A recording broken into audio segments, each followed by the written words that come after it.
All right, we are officially live. We are live. THC on the YT on the LT and the Christmas Eve. Yeah, in the PM at the In end the of PM. at the EOY end of year. EOY. Oh, that's a new one. EOY. EOY. I mean, we'll be able to use it for 30 days, I'd say, every year. But hey, man, if we somehow stream for 30 days in 1 year, we can say EOY. Hope everyone's doing well. It is Mike and Matt here. Santa came to the YouTube for all the hardcover comic fans. We're bringing the D in the CBD, you know. Yeah, that's what Santa brought me this year anyway, a whole bag of dicks. I got a pop filter this year. A whole bag of drums. This is brand new. Yeah, I got those drums back there too for myself. But yeah, I'm already christening the new pop filter. I'm spitting all over it. Got it literally an hour ago, and it's already being put to use. That's how you do it, son. Yeah. I have my pop filter over here. I just take it off when we do live shows. I use it for when I do voiceover, but aside from that, I don't use it for live show. Right. But yeah, I mean, what kind of pop filter is it? Like, what brand is it? Newer. It's an Amazon. I mean, gotcha. Yeah, it's nothing fancy. Hopefully it works, though. I don't know if it genuinely works because I've never heard it. That's a little bit. It's a little bit. Let's try this. Oh yeah, nope, that definitely works. Difference? Okay. Yeah, that was a huge difference, actually. Okay. Yeah. Okay, great. I'm glad we could try this. Glad we could test it out live on the channel. I'm glad we promoted this live stream and everything. It's great. Yeah, it's wonderful. Yeah, no, it worked. When you listen back, dude, you'll hear a world of difference in the sound. Good. Yeah, I like to push the pop. The pot or the pop? Well, both. I mean, listen, it's legal here in Canada, so I can deal on the streets now, right? That's how that works. I guess. I don't think that in Canada's glory holes that they're offering people. Yeah, that's right. Yeah. In case people are unaware, if you're interested in being sexually active via glory hole, it's probably worth the 2-week quarantine to come to Canada and try it out. I've heard that some people, if they fly into like, I think Alberta, Calgary specifically, they don't have to do the 2-week quarantine. Some people, that's because nobody wants to fucking go to Calgary. That's true. Yeah. It's the middle of winter. Who the fuck is going to who honestly wants to go to Calgary in the middle of winter? Yeah, it's rough. It's rough out there. Nobody wants to do that. That's why they don't have to quarantine, because nobody wants to go. Yeah, they're like, you're probably gonna kill yourself anyway, so just go ahead. Yeah, they're like, you're gonna die in the woods. Yeah. Like, as soon as you get out of the airport, you're gonna die. Moose is gonna fucking run you over the minute you step out in the street. Like, they basically look to see who has a jacket as they get off the plane, and if you don't have a jacket, they're like, don't worry about it, just go. You're not gonna make it very far. Yep. See, we got a lot of people on with us already. Yeah, we do. So welcome everybody. Let's dive into a couple comments here while we wait. A lot of Christmas wishes. Very nice. We got Southern Comic Geek saying that he was here first. Merry Christmas to you too, sir. First comment. Merry Christmas, Happy Hanukkah, Kwanzaa, whatever holiday it is. Festivus, whatever it is. Festivus, right. Man, it's been a while since I've caught you guys live. Thanks for the holiday treat. Well, thank you for joining us. Yeah, having you guys here is a holiday treat. Christoph, hey, Merry Christmas, Happy New Year to all the THC Army. This year was difficult, but with all the great content and positive vibes from Matt and Mike, we can end it with a smile on our face. Smash that like button. Yes, sir. So real quick, before we get off of this comment here, Christoph is currently having a promotion. He does logos professionally. If you're interested in that, whatever it may be, if you want your name in a fancy logo even to put on a mug, you can do that with Kriftzoff. He'll do it for you in a nice metal font. It'll look really cool. You can play your Metallica in the morning as you have your coffee out of a mug with your own name on it in a cool metal style logo. Hit him up. He's doing 50% off now up until January 5th. I don't know what his rates are, but 50% off those rates is already a pretty good thing in my opinion. Use promo code THC at check. I'm just kidding. There's no promo code. That should be the fucking promo code. You're right. That should be it. Christoph, the promo code is THC. THC for 50% off. If you don't have a promo code, he will also give you 50% off, but it's what it is. He'll give you 49% off without the promo code. Correct. With the promo code, you get the 50. You get the 50. Maybe he'll toss in a 0.1% as well. That's up to him. He is Russian though, so watch out. I'm just joking. He's honestly one of the nicest people that I've met over the internet. Just continuously giving away free shit. It's amazing. That he did. Much respect. That Merry Christmas to him as well. Yes, and Happy Merry New Year. Christmas, sir. He catches all our streams somehow. We do it late at night, so it's like 9 a.m. where he's at. That's right. Yeah. I don't know if it's real. I don't know what the time difference is. I'm just saying it's not late for him. It's early morning. Plus, if you're doing logos for a living, you can catch this, no problem. And man, let's hope they have another episode in them before the end of the year. Well, sir, it's funny that you say that. Currently, as it stands right now, we do have an interview planned for a live show Monday night. It will be at 10 p.m. Eastern Standard Time, 9 p.m. Central Standard Time. Yep. And we are going to be doing an interview / live show with Casey Cross, who does some amazing commission work for like, I want to say statues, but they're not. I mean, they are statues, but they're not like they're they're not like traditional bronze or porcelain or anything. That they're made out of like foam and like rubber and stuff. Like it's like props, I guess you could say, like that kind of statue. But they're fucking incredible. They're beautiful. The detail is not lacking detail at all, and like it's kind of good because if you're moving at one point, super easy to move that stuff over as opposed to moving, especially if you're into statues where you've got a full room of them. I would much rather have a room full of light statues that I can carry around for a fraction of the price. That's the other thing too. It is a fraction of the price, and this man does some amazing. He actually just wrapped up a Courage the Cowardly Dog. So go check him out, Casey Omar Cross. He is the owner of Dark Heart Creations. It is a creature and prop shop that he does commissions on, and so I'm actually hoping to get a commission from him sometime early next year. I think I'm going to lean towards a Herman Munster. I don't have any Munster stuff really, so I think I have a lot of like statues of superheroes and stuff, but I don't really have anything Herman Munster-y, and I love the Munsters, so I think I might have to do a Herman Munster. Yeah, just chill out with the superhero stuff, dude. It's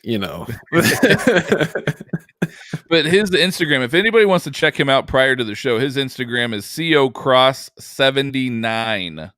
So go check him out. He's absolutely incredible. Really nice stuff on there. RVA playlist. Hello, what up? I hope we're on one of those playlists, my friend.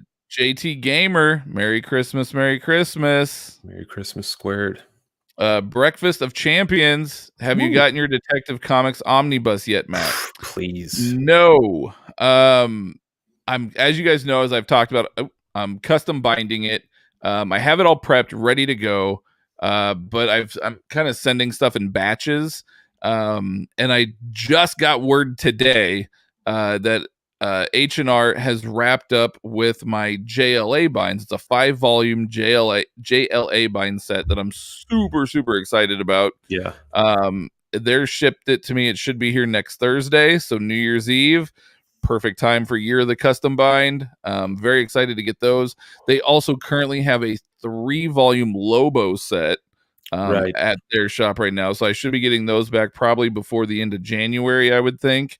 And then once I get those ones back, I'll probably send in the Detective and the Batman by King. I'll send them both in, and have them all done at the same time. Tremendous. So probably, if I had to guess, maybe into February is when I should have those by. If just kind of guessing and throwing that out there. So it will be coming, but I have some other binds coming up first. And you heard it here first, folks. The Year of Custom Binds, the cherry is going to be popped with a 5-volume JLA set. Yes, I'm super excited.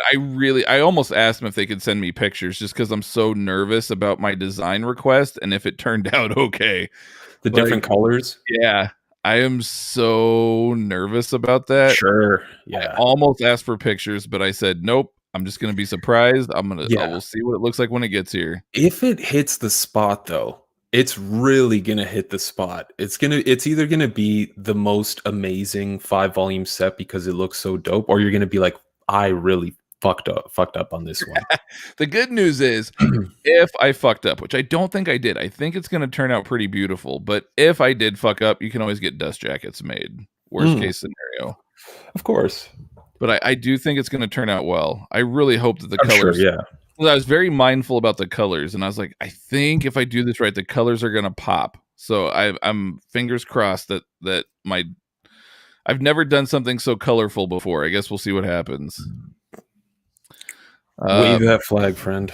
Ben Uncles, yo, what up, y'all? What up, Ben? So I just real quick, because the picture looks different here. Actually this is someone else, because I forget who it was that last time dropped that tiny onion bomb on us when referring to Tinyan. Oh, yeah. I forget who that was. I thought it was Ben for a second. It's not. We've seen Ben before. What's going on, Ben?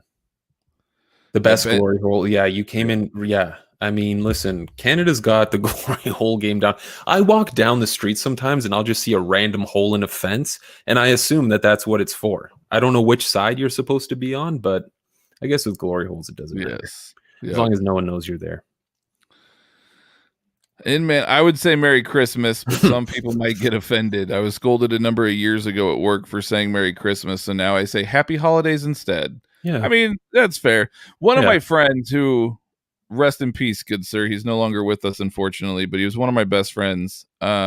He said to me, and he told everybody about 7 years ago, he goes, I don't care if you say Happy Christmas, if you tell me Happy Kwanzaa, if you tell me Happy Hanukkah, if you tell me Happy Festivus, if you tell me hello, I don't care what it is that you say to me. Yeah.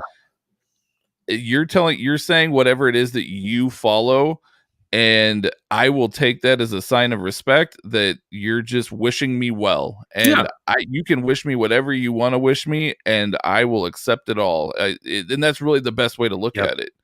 You can't be afraid to offend people, and people can't get offended. They're just wishing you whatever it is that they practice. The stupidest thing to get offended over. Is someone saying Merry Christmas, you're like, oh, I don't believe in that. Or if somebody says Happy Hanukkah to you, don't get offended. And if they celebrate Hanukkah, hey, cool, Happy Hanukkah. If they celebrate Festivus, Happy fucking Festivus. Exactly. Like, whatever it is, They're wishing you well for something you don't even care about, which is more than you could ask for. Especially in 2020, let's be real. Of course, yeah. Anybody wishing me anything in 2020 aside from going to hell, I will take. Yeah, any positivity is good. Exactly. Any positivity, especially in this day and age, is a very good thing. BAP2, hi all. What's up, BAP2? What's going on, BAP2? Just started reading W. Maxwell Prince's King of Nowhere after Matt's suggestion. Thanks, guys. Good so far. Hell yeah, keep going. King of Nowhere is great. 1 week in the library is even better. And then so is Electric. I can't remember the name of it. Sublime. The Electric Sublime. Also really good.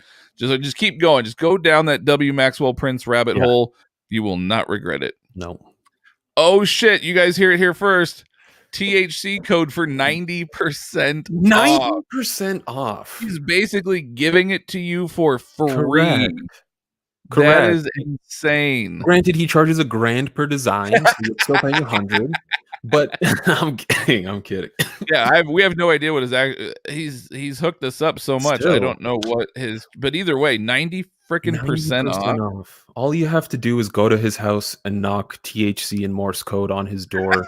You get 90% off. 90% off. If you know Morse code, you got to know Morse code though, and you have to travel to Russia to do it. But listen, yeah.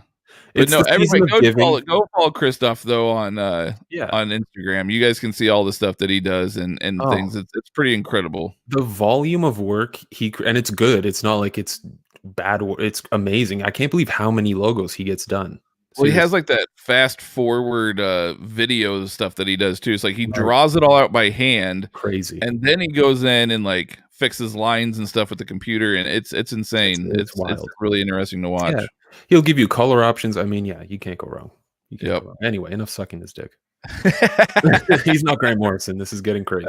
Bruce, I survived 2020 code. Yeah. That is THC. I survived 2020. Bap2, do you guys know where I can get dust covers for? Oh shit, you just came to the right place. You're Mike, here. go ahead. You found us. You found the place. We're the only place that offers dust covers. No one else does this stuff. Yeah, we do dust jackets. I mean, it's $10 per design. You either whatever you want to do. People have let me freestyle, which I prefer. And then people have also been super specific with it. I've recreated dust jackets, which I should charge more for, but I just said $10, so I'm a man of my word. But yeah, hit us up. Email us thehardcovercomic@gmail.com. Obviously all one word because it's an email. Yep, there you go. Mike's got some great designs. He's done a bunch of stuff for mine as well before I went another route. So you guys can see some of the stuff that I've uploaded as well. And if you need, I can let you know. You can hit up some women I've dealt with in the past. I'll tell you I'm very fast, so you don't have to wait too long. Very fast, premature almost. Yeah. People would even say premature. You won't even feel it. You won't even feel it. Yeah, you won't even know he's that good. He's a fucking ninja. You won't even feel it. Pregnant? That's impossible.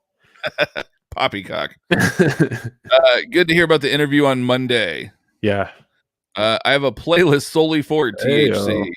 There we go. RVA playlist, THC. Ishmael, hey guys, I have to say that I replay Matt's impression of Yoda from his Star Wars Omnibus overview. Matt deserves an award for his work. Do or do not. There is no try. There you go. Thank you. I appreciate that. It's fun. Next live stream, it's all Yoda voice. That's what it's going to be. Next live stream. Complete show, I will not. Ben Uncle's not me, but I do love me some Tynan. You look as handsome as the other gentleman, I'll say that. Eric, yo, what's up, Mike and Matt? Greg, Merry Christmas. Just finished reading Lucifer Omnibus Volume 2. Very nice. That is dope. I need to get those bound still. I just have so much to bind. I'm like overwhelmed. I need to stop buying stuff. One of the great things about 2020 for me was discovering this channel. Oh shit. That's high praise, man. I know 2020 was a shit year, but that's high praise. Yeah. I mean, I will gladly take it. Thank you, sir. Thank you. Or ma'am. Much. I'm assuming sir, but or ma'am. Eric, curious to know if either of you guys have read Fractions Casanova. Thinking of trying it out. I have not. I have not either.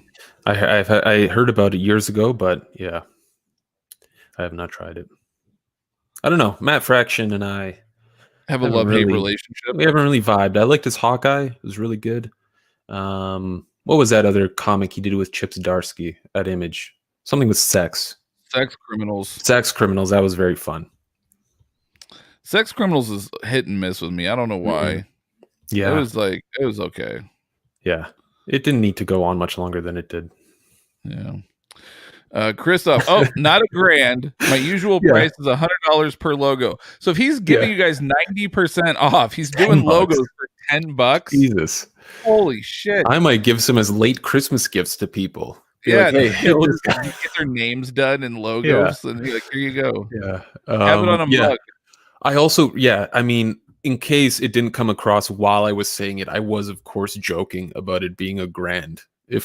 Just in case, because I feel like, if he took it seriously, I feel like other people may have as well. Yeah, no, we were joking. We didn't know what his price was, to be honest, until just now. We found out when you all found out. So there you guys go, $10 if you use the code THC. My God, this man is. So everybody, go check out. Everybody, go give this man $10 and get a logo, please. Yeah.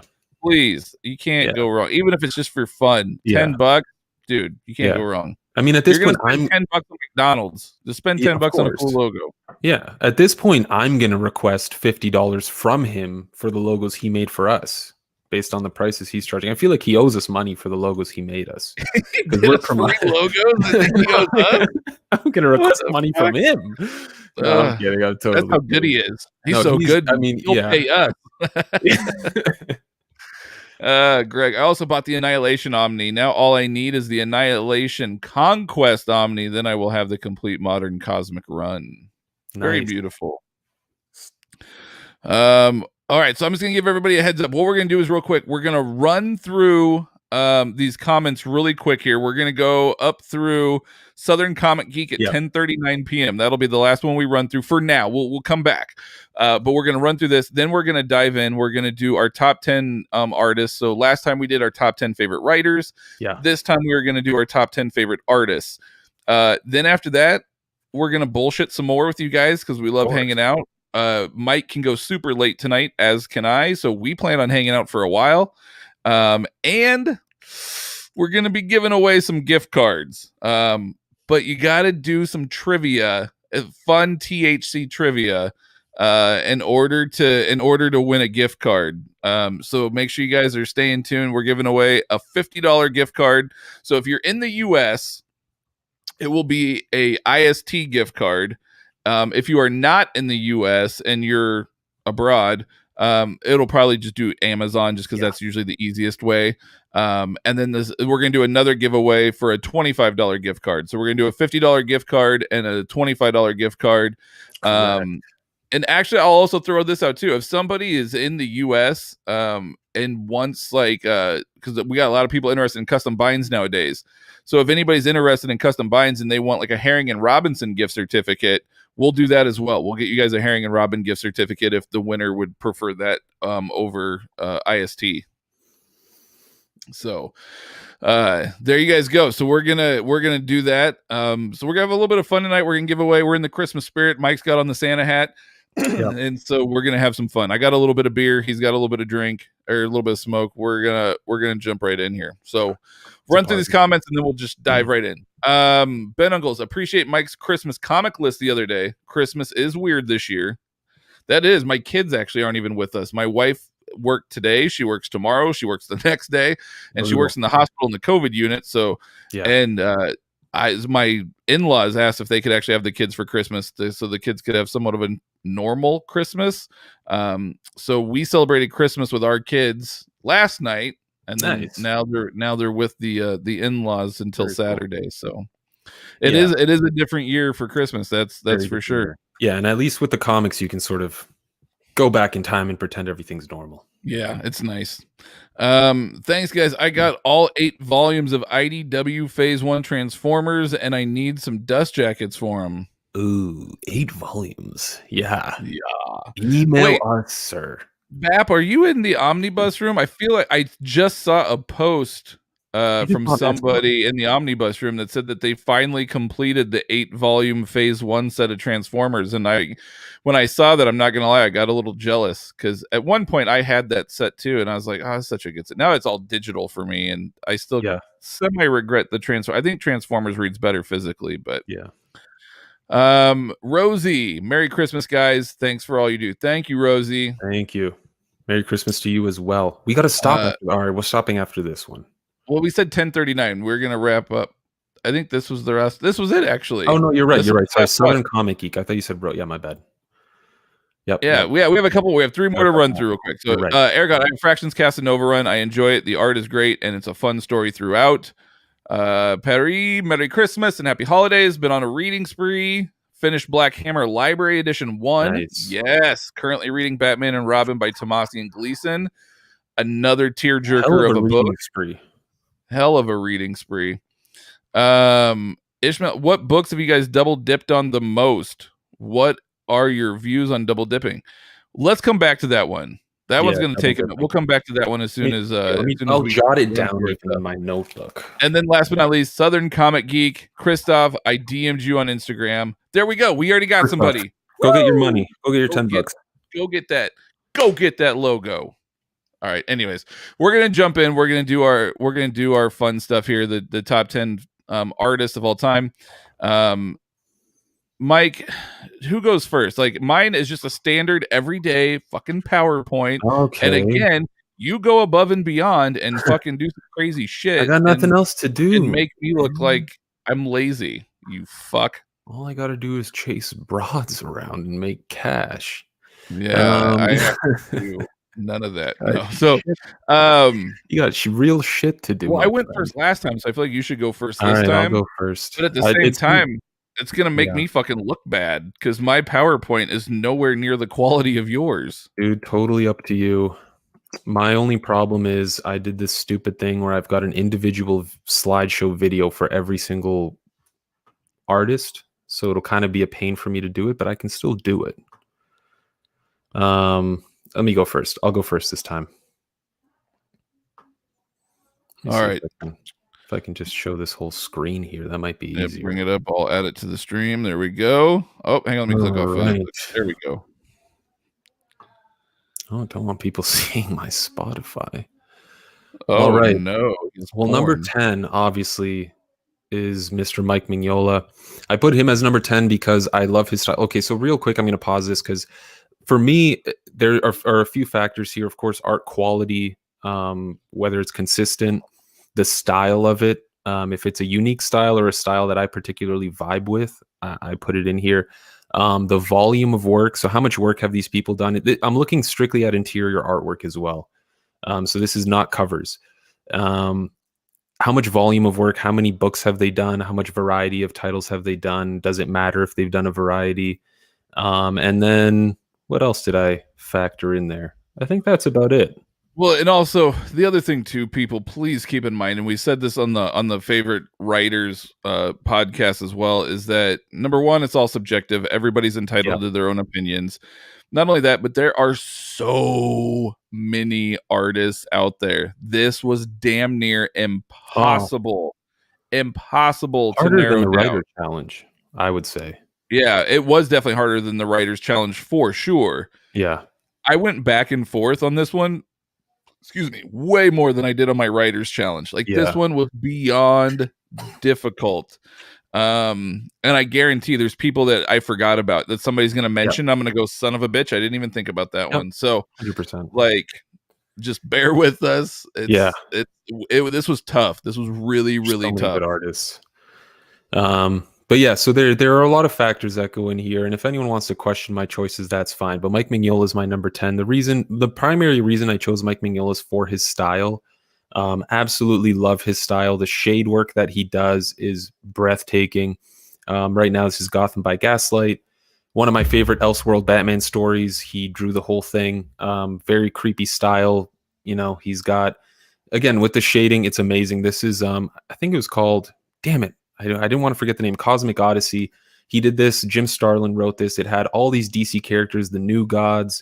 Really cool to see Mike Mignola do something, you know, outside of Hellboy, the usual thing he does, which is, of course, his, you know, his swan song is Hellboy. Some of the most amazing artwork, really good sequential artwork. I also like how he'll randomly throw in like a little statue on the side or like Hellboy's face for a split second. Very cool stuff there. Oh, this is showing my entire second screen. That's fine. You guys can know what I listen to on Spotify. Let's see who I'll go for. I don't even know who's number 9 for, like, I'm making up the numbering as I go along right now. So we'll go with, for number 9, Gene Colan. Oh shit! Yes, I was not expecting Gene Colan on your list. Yeah, I wasn't either. Oh my god, this makes me so happy. You have no idea how much you just made my heart soar. I was gonna put Mandrake, but I was like, well, hold on. And then as soon as I thought of Mandrake, Gene Colan came to mind. Yep. Because he's like the predecessor to Tom Mandrake. Yep. Even Mandrake will tell you that. Yeah. And Gene Colan did so many things. Daredevil, Night Force. He did so many titles. Obviously, he was Tomb of Dracula. Tomb of Dracula. He was like a more of a Silver Age artist. But his style was so dynamic. He got super trippy with things like Doctor Strange, getting into that sort of, you can see where Mandrake drew his inspiration from with the stretching and the exaggeration. The heavy lines. Yeah, exactly. I love Gene Colan. Whenever I see his art on something, I automatically want to read it because it's so cool. His Batman issues. I mean, just his style is so much fun. The way his panels are laid out is so untraditional. It's really well done. I love his style. He made it to me for number 9. I kind of feel like I should have placed him a little higher because he's done. Dude, makes my heart happy. You have no idea. Well, I'm glad. I was able that makes my heart so happy. Win you over with one at least. Next up, this is number 8. Just pick this on the spot. J.H. Williams III. a writer who doesn't have a huge volume of work, or an artist who doesn't have a huge volume of work, but I love his style so damn much. I couldn't not put him on here. He's done Oh, things that's like, gorgeous. Sandman Overture. He's done Batman. Promethea was one of his longest running titles that he wrote with Alan Moore, that he drew with Alan Moore writing. The way he does 2-page spreads, which is pretty much all I'm going to show. This is Bat from Batwoman, the New 52 run. Absolutely beautiful. The creativity he puts on a page, the amount of detail he puts on a page is sensational. I love it. Again, he's another artist where whenever I see his work, I need to read it. This is from Promethea. Beautiful line work, so much detail, super creative, really outside the box. J.H. Williams III is spectacular. I didn't put any of his Batman pages here, but they're beautiful as well. Let's see. So that was my number 8. Let's see who I'll put for number 7. Let's do this person for number 7, Nicholas Scott. Oh, yes. She kind of snuck in for me. I was thinking about Bilquis Evely, and then I thought of Nicholas Scott, who did Wonder Woman with Greg Rucka. She also has done a bunch with Greg Rucka. Wonder Woman. This is Secret 6 here in front that I'm showing right now, which is a book I forgot that she did until I looked up her name, and I was like, oh, that's right. She did the amazing work on Secret 6 with Gail Simone. Yep. This is Earth 2. Yeah, she's just such a great artist. The way she draws characters, super dynamic, a lot of detail in her backgrounds and in her foregrounds and her characters as well. The actions are always great. You can always tell what's happening. The characters look really cool. Black Magic. Amazing work. It's so hard to pick pages too that have 0 spoilers in them, because like with these slow pans. But Nicholas Scott, amazing. Again, another artist. Whenever I see her name on a book, I get very excited about it. Let's go here. This probably not a number 6, but I'm picking on this on the fly. Andrea Sorrentino, a relatively newer artist so far of the ones I've listed. But Sorrentino is undeniably amazing. I was first introduced to him with Green Arrow, Jeff Lemire writing. This was in the New 52. I was mesmerized by the sequential storytelling that Andrea Sorrentino was able to put together on a 2-page spread, 1-page spreads as well. Amazing artwork, really creative too, with like changing the perspective and the just being a really good director of a film, if you will. The deadlines that Andrea Sorrentino is about to meet, like they were putting out issues of Gideon Falls and Joker Killer Smile at the same time. Jeff Lemire and Andrea Sorrentino. I don't know how. This is from iZombie. A title I really need to read in full. I read a few issues. It looks amazing to know that Andrea Sorrentino did all the artwork for it, which is another thing with Andrea Sorrentino. Rarely are there fill-in artists in between issues. Like Sorrentino will hit every issue. So really good on deadlines. Let's see who I'll do for number 5. Number 5. What was that zombie one that you said Sorrentino did? Sorry, I Vampire is what it's called. Oh, I was gonna say you said I was like, wasn't that Allred? That was Allred. Yep. Vampire is what I'm thinking of from the New 52. Yes. Number 6 for me, Mr. Liam Sharp. I mean, we spoke to him when we did 4 Guys in a Comic, the podcast we were on before. Amazing dude. One of the nicest dudes in the world. So nice. The detail, I mean, this is just ridiculous. This is from Green Lantern with him and Grant Morrison. The amount of detail he's able to put onto a page is spectacular. Again, he hits deadlines. He's done every issue for Green Lantern. He did an amazing run with Greg Rucka on Wonder Woman. He also wrote and drew this series that I'm showing now, Brave and the Bold, Wonder Woman and Batman, which was also a 6-issue mini, came out a couple years ago, I think. Mm-hmm. Stunning. He's also able to hit all these different art styles, which we've seen with Green Lantern Season 2. Within the same page, he'll have multiple styles that he's running with. I love Liam Sharp. Whenever I see him on a book, again, I just get excited. I just know it's going to be detailed and crazy and fun. So he's my number. I think that was 6. 5, Damn, I think. Okay, 5. It's getting tough here. Is it 5, 4, 3? I think Nicholas Scott was 6. Yeah, you're right. Damn it, this is getting tough now. All right, we'll have to do this. Number 4 for me is Mr. Neil Adams. Yeah. Legendary artist, of course.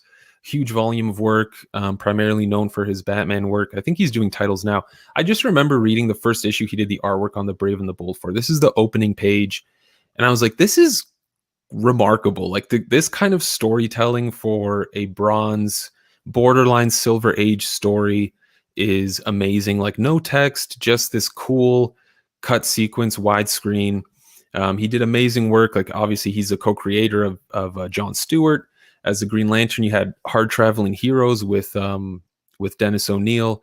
I mean, Neil Adams has done a lot of legendary stories, and whenever a lot of people think of things like Batman, they think of Neil Adams. His Dead Man run, Dead Man, right? I'm not going crazy. Yep, nope, Dead Man. Yeah, I mean, you recently showed off the new omnibus. I'm showing an old, copied, scanned page of the original comic. Of course, these have been retouched, but Neil Adams, man, undeniably amazing. Damn it, this is getting rough. 3, 2, 1. Ooh, all right. It makes you feel any better. I don't even remember my list. Number 3 for me is going to be Mr. Perez, George Perez. I mean, talk about incredible detail. I mean, he's done so much too. Wonder Woman, Avengers, all the Crisis on Infinite Earths. So much detail involved in every single page. And that we're just talking about his artwork here. He doesn't even include the fact that he's written a whole bunch of comics too. Super busy guy in the industry. Of course, Infinity Gauntlet, legendary stuff. But the amount of detail that George Perez puts in, it's something he's very proud of. And I know even in his old age, he's trying to one-up himself every time he draws a new comic. He's trying to add more detail than he did in the past. Super ambitious. And you know, he's drawn some of the most amazing things. And again, one of those artists where he can make the most insignificant panel of, like, again, Psycho Pirate here, just sort of grabbing his face, realizing, you know, he's in a shitty situation. George Perez is one of those people who in the smallest panel can make you understand what a character is going through. Really incredible. This is going to break my heart, but I'm going to have to do it. Number 2 for me is going to be Mr. Frank Quitely. Of course, I'm a huge Grant Morrison fan, and Frank Quitely, quite frankly, works mostly with Grant Morrison. But what he really does is what I've mentioned about a lot of other artists, is using the small things in a story, like this All-Star Superman page where he's telling a story while there's the main story that Grant Morrison is telling within the actual wording. In terms of sequential artwork, in my opinion, it doesn't get better than Frank Quitely. Just the action sequences like this one, where you can literally envision the character moving from panel to panel. The amazing work he did on Batman and Robin. You know, he's done a bunch of stuff with Mark Millar, like The Authority. He did, I think, Jupiter's Legacy is what it was called. He's done a whole bunch of work, and he's super detailed. I know his style's not for everyone. I personally really dig it. So that's why he's my number 2. And my number 1, of course, is the guy I love, even though I've never met him, Jim Lee. How can I give it to anyone else? For me, Jim Lee is the ultimate hype beast artist. He's not great on timelines, which is something I value, but the amount of detail and the way he tells a story is bar none. I mean, Batman Hush, his Justice League work, X-Men back in the day, Wildcats, all this stuff that he did, super dynamic, very exciting. Very epic. One thing Jim Lee's able to do really well is make things seem more epic than they actually are. I love it. I love the way he draws his characters. They all look super badass, very cool. And honestly, I don't think I've seen anyone draw action better than Jim Lee. Maybe Frank Quitely, but Jim Lee, for the most part, takes it for me. He's the ultimate hype for me whenever I see an artist's name on a book. If I see Jim Lee, I know it's going to be late, or he's not going to be the artist on it very long, but I get excited. So that's my top 10. That's my top 10 on the spot, coming up with who is in which place. Beautiful. I knew I could have guessed Liam Sharp. I knew I could have guessed Frank Quitely. I probably could have guessed Neil Adams for you. I never ever would have guessed Gene Colan, though. Yeah. I gotta go back to Gene Colan. Like that one, Gotcha. I never would have guessed in a million years. I love it, man. I love his art so much. That is incredible. Such a cool style. Honestly, I made my list 2 weeks ago. I don't even remember like the order I have them in or anything. So this is kind of a walk down memory lane for me, as it's new for you guys. Yeah. Mine isn't nearly as fancy as Mike's, though, as we already discussed. But I'll share my PowerPoint here with you guys. Let's see here. I want this one. All right. So StreamYard, you guys can see that, right? Yeah. Maybe just hit that. Yeah, I'm gonna start the slideshow. Ooh, nice number 10. Damn it. Forgot Uh, about him completely. Top right corner, I think. Yeah. oh, there it is. Yeah. Okay. So you guys can see that, right? Okay, perfect. So yeah, number 10 on my list is Mr. Clayton Crane. I'm not a huge fan of of digital art. I really prefer the old school kind of ink and paper. Like that's just sort of the comics that I grew up on. So Yeah. like this whole digital age is I sometimes I struggle with it a little bit, but Clayton Crane is someone that really just annihilates that medium and is probably the king of that medium in my opinion. He does such amazing work. His Ghost Rider was what really hooked me. His Carnage was incredible, and then of course when Mike introduced me to Valiant and I got around to reading Rye, I was just like, this is incredible. I cannot imagine another artist being able to pull off some of the stuff that he was able to do in Rye. Yeah. It is so incredibly good. Out of this world. Yeah, literally out of this world. So number 1 or 10, I should say on my list is Clayton Crane. Number 9 on my list is none other than Dan Schoening. Oh, hang on. Oh no. I hit play and that's not what I meant to do. Dan Schoening. Wow. So Dan Schoening is a really fun and a really amazing and awesome artist who is primarily known for working on the Ghostbusters IDW series. He has done some other stuff as well, but he is primarily known for the Ghostbusters. And I love the Ghostbusters run from IDW with Eric Burnham. It's so good. We've actually got a chance to talk with Dan Schoening as well. And he's absolutely like one of the nicest guys. But what I love most about it is the way it makes me feel. I grew up watching Ghostbusters. I grew up watching the real Ghostbusters cartoon series on Saturday mornings. The way he captures these characters, it's his own style, yet it just feels like a Saturday morning cartoon all over again. Right. And I absolutely love that.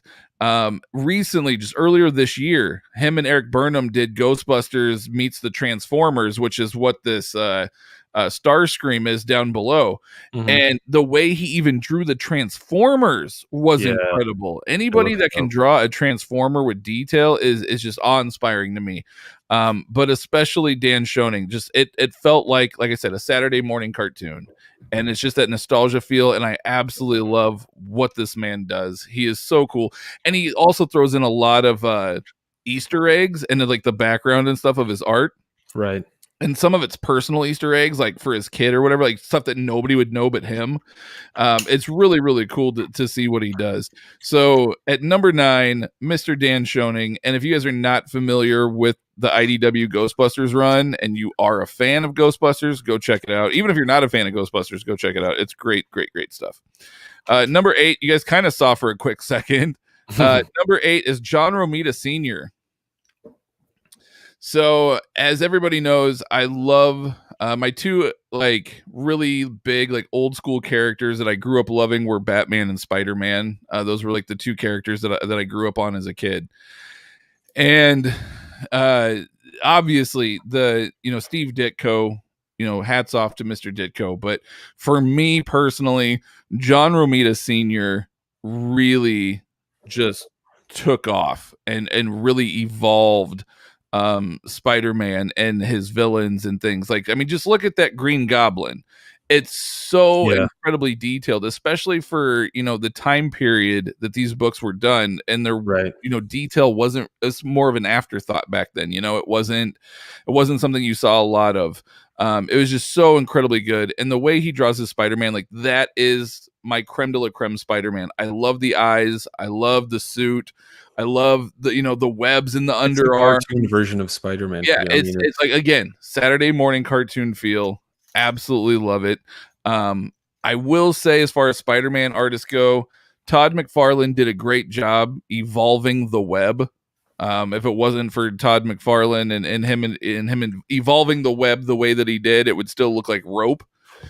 So hats off to Todd McFarlane for really coming up with that and changing the way that people draw the webbing these days. But as far as Spider-Man as a character, I just love that feel, especially down here on the bottom panel on the right-hand side, that shade of blue, and it's just I love it. Yeah. I love it. Yeah. It's so nostalgic. I absolutely adore it. So number 8 for me, John Romita Sr. Number 7, Mr. John Byrne. I have said numerous times over the years on various podcasts, I absolutely love John Byrne. I love his writing. I love his art. I love everything that this man does. For the most part, it's really, really great stuff. And I mean, just the universes and things that he was able to draw and build and write and just do, it was just absolutely incredible. And the thing that I've always loved about John Byrne's art, and it's kind of harder to tell in these pictures because they're a little bit smaller, but if you kind of just Google John Byrne's art, you'll notice he has really, really heavy outlines on all of his characters, these real thick black outlines. And there's just something about that I love. I don't know why. I don't think I would love it if everybody did it, but it works for his style, especially when he draws like The Thing and it just has that real heavy black outline. Like there's just something about it that's just absolutely incredible to me, and I love it. I love that outline that he does. Kirby-esque. Yeah. I just love that. You can kind of see it a little bit in Superman, how he's got kind of a lot of that dark black outline, but yeah, it's just so good. So incredibly good. Number 6, we have Mr. Gene Colan. You knew that was coming. You knew Gene Colan was coming for me. I knew Mandrake was coming. I didn't know Gene Colan was coming for me. Yeah. Gene Colan, man. How can, like you said, how can you have Mandrake without Gene Colan? Mandrake himself said, Gene Colan was a massive influence on him. Yeah. And you can really, really see that in his art. Yeah. So take a look at that Tomb of Dracula page. Unreal, man. Unreal. Look at that Tomb of Dracula. Like, the line work is just insane. Like, if you notice, Mandrake does this too. They do a lot of heavy, I don't know what the proper term is. I call it line work or like scratch work. It's just a lot of lines, lots of lines. A lot of lines, yeah. And I not every artist can pull it off, but when you can, there's just something really special and awesome about it that I absolutely adore, especially when it comes to more horror type comics. There's just something really, really awesome about that. And I just love what he did on Tomb of Dracula. It was absolutely phenomenal. His horror, Daredevil, as you mentioned earlier, Batman, all of his other work, it's really, really great. So number 6 for me, Mr. Gene Colan, one that we both agreed on that I never would have guessed in a million years. So that's why I was like, oh my God, yes, I'm so happy. Number 5. Number 5 for me is Bernie Wrightson. Yes. How can you have Gene Colan without Bernie Wrightson? That's fair. How can you have, like, if you're going to mention Gene Colan, Tom Mandrake, you got to mention Bernie. You got to go to the OG. You got to go with an OG. Well, Gene Colan was an OG, but you got to go with Bernie Wrightson. Just look at that Swamp Thing, for instance. Oh, beautiful. Again, that lines, those really heavy lines in there again. Same thing with that werewolf that he kind of did over there on the right hand side for another book. It's just that heavy, those heavy lines. I absolutely love it. Bernie Wrightson, as most people know, did a Frankenstein book as well, which is well out of print and hard to get. But if I ever get a chance to get my hands on it, it's a gorgeous book. I have had a chance to see the inside of it and the art of it. It is absolutely incredible. His artwork is just, and he's very horror-esque along the same lines as like Gene Colan, Tom Mandrake, etc. They have that kind of horror vibe. And I'm a big horror fan. Maybe that's why I'm attracted to this. I don't know, but co-creator of Swamp Thing as well, right? Yep. Correct. Yeah. So you gotta, just look at that Swamp Thing. Oh, it's so good, man. The shading gets me so hard. Like, and Wrightson did all this himself too, all the inking. Oh, it's just so nice. It's one of those, like, these images I feel like would be ruined by color. Yep, I agree. And Oh, I'm one of those so people that beautiful. back in the day, I would have been like, I don't know, I was sort of like a color elitist, I guess. I was Yeah. like, I hate black and white comic books, but like Just yeah. the older I get, the more mature I get. I'm like, dude, you Yeah. can't like that would have slapping color in that would have ruined that book. Like, look just how I gorgeous that know. is. Like, just the fingernails alone on that Swamp Thing, I don't think I've seen better fingernails drawn. Right? It's It's so crazy. weird. Fingernails. And look at like the tree branches Oh, it's so and well just done. the rain. And it's just it's amazing. The So mouth area, oh my god, it's just unreal. it's So so good. good. I love it. So yeah, number 5, Bernie writes in. Number 4, Liam Sharp. Hey. We Mike went into grave detail about Mr. Liam Sharp earlier, so I don't have to say much, but I mean just He's admire this man's art. so good. Liam Sharp is so incredibly good. Everything that that dude does is just absolutely incredible. And as Mike said, the different styles and things that he can do is pretty incredible. So Yeah. Liam Sharp for the win on that one.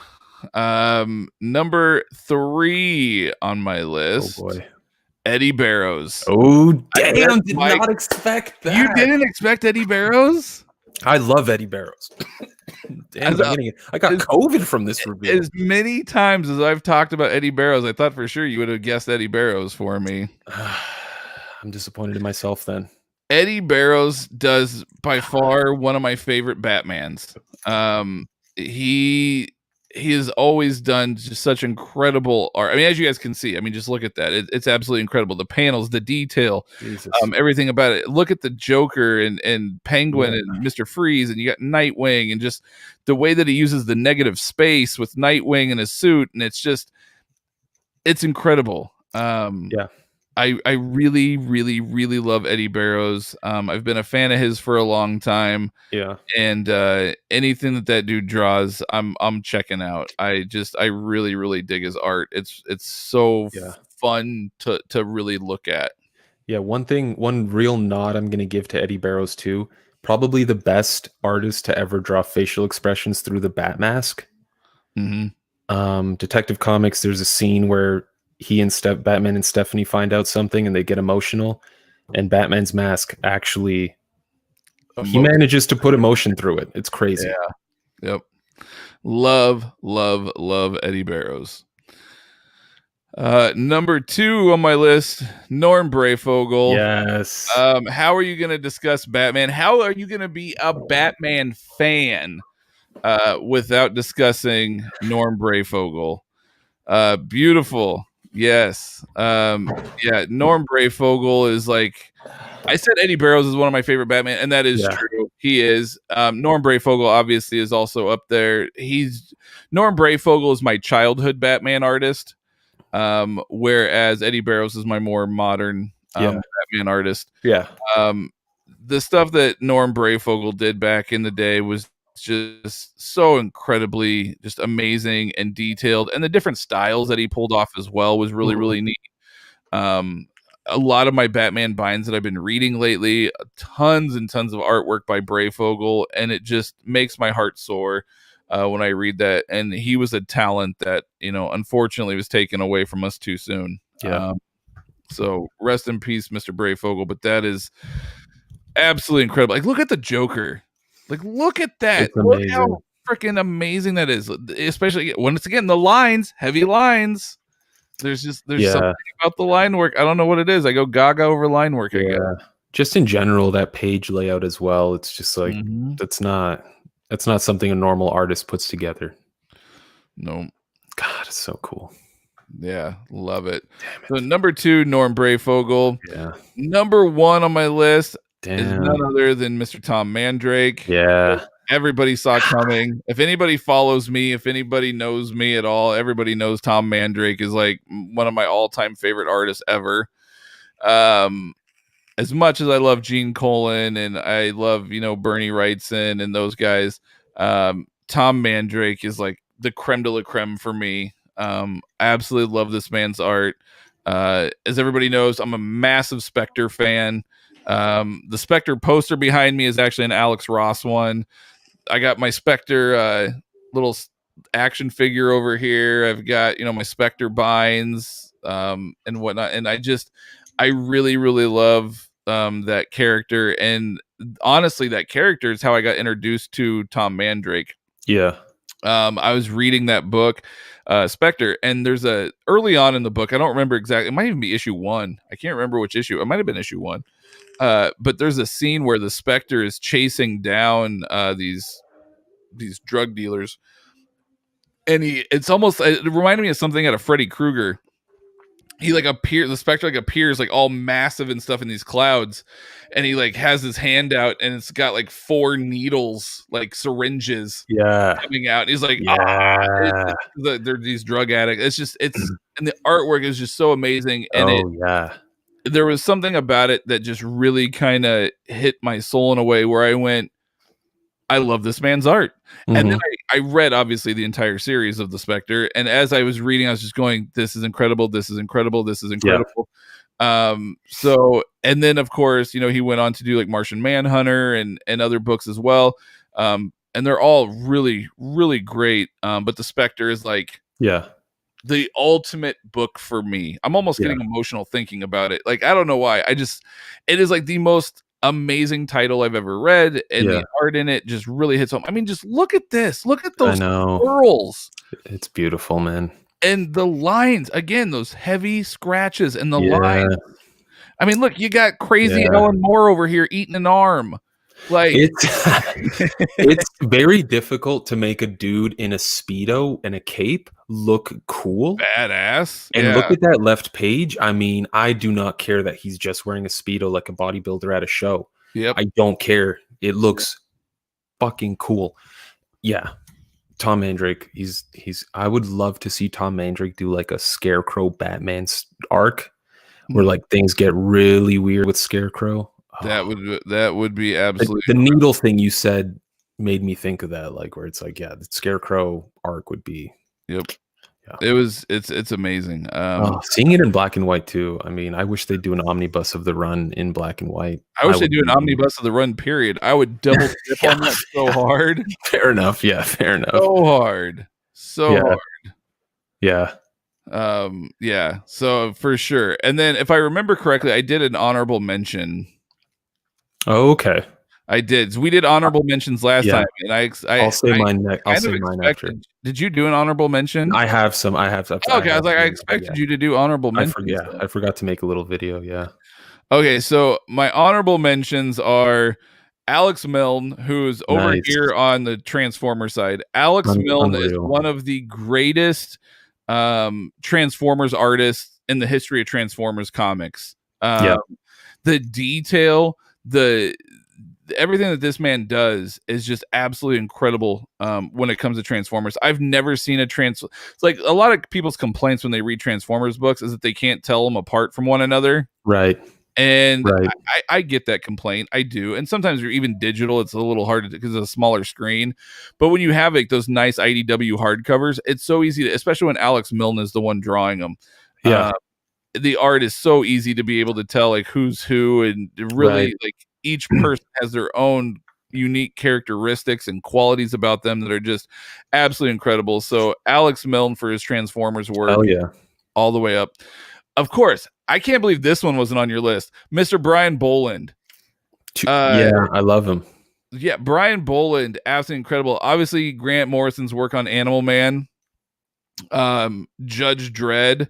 I mean, Brian Boland has done so much work over the years that it's absolutely incredible. But that Judge Dredd, when I was looking for good examples of Brian Boland work, I was initially looking for Animal Man pictures because that's kind of your go-to. But I saw that Judge Dredd and I went, nope, that's the one that speaks to me. Again, heavy lines. I don't know what it is. Yeah.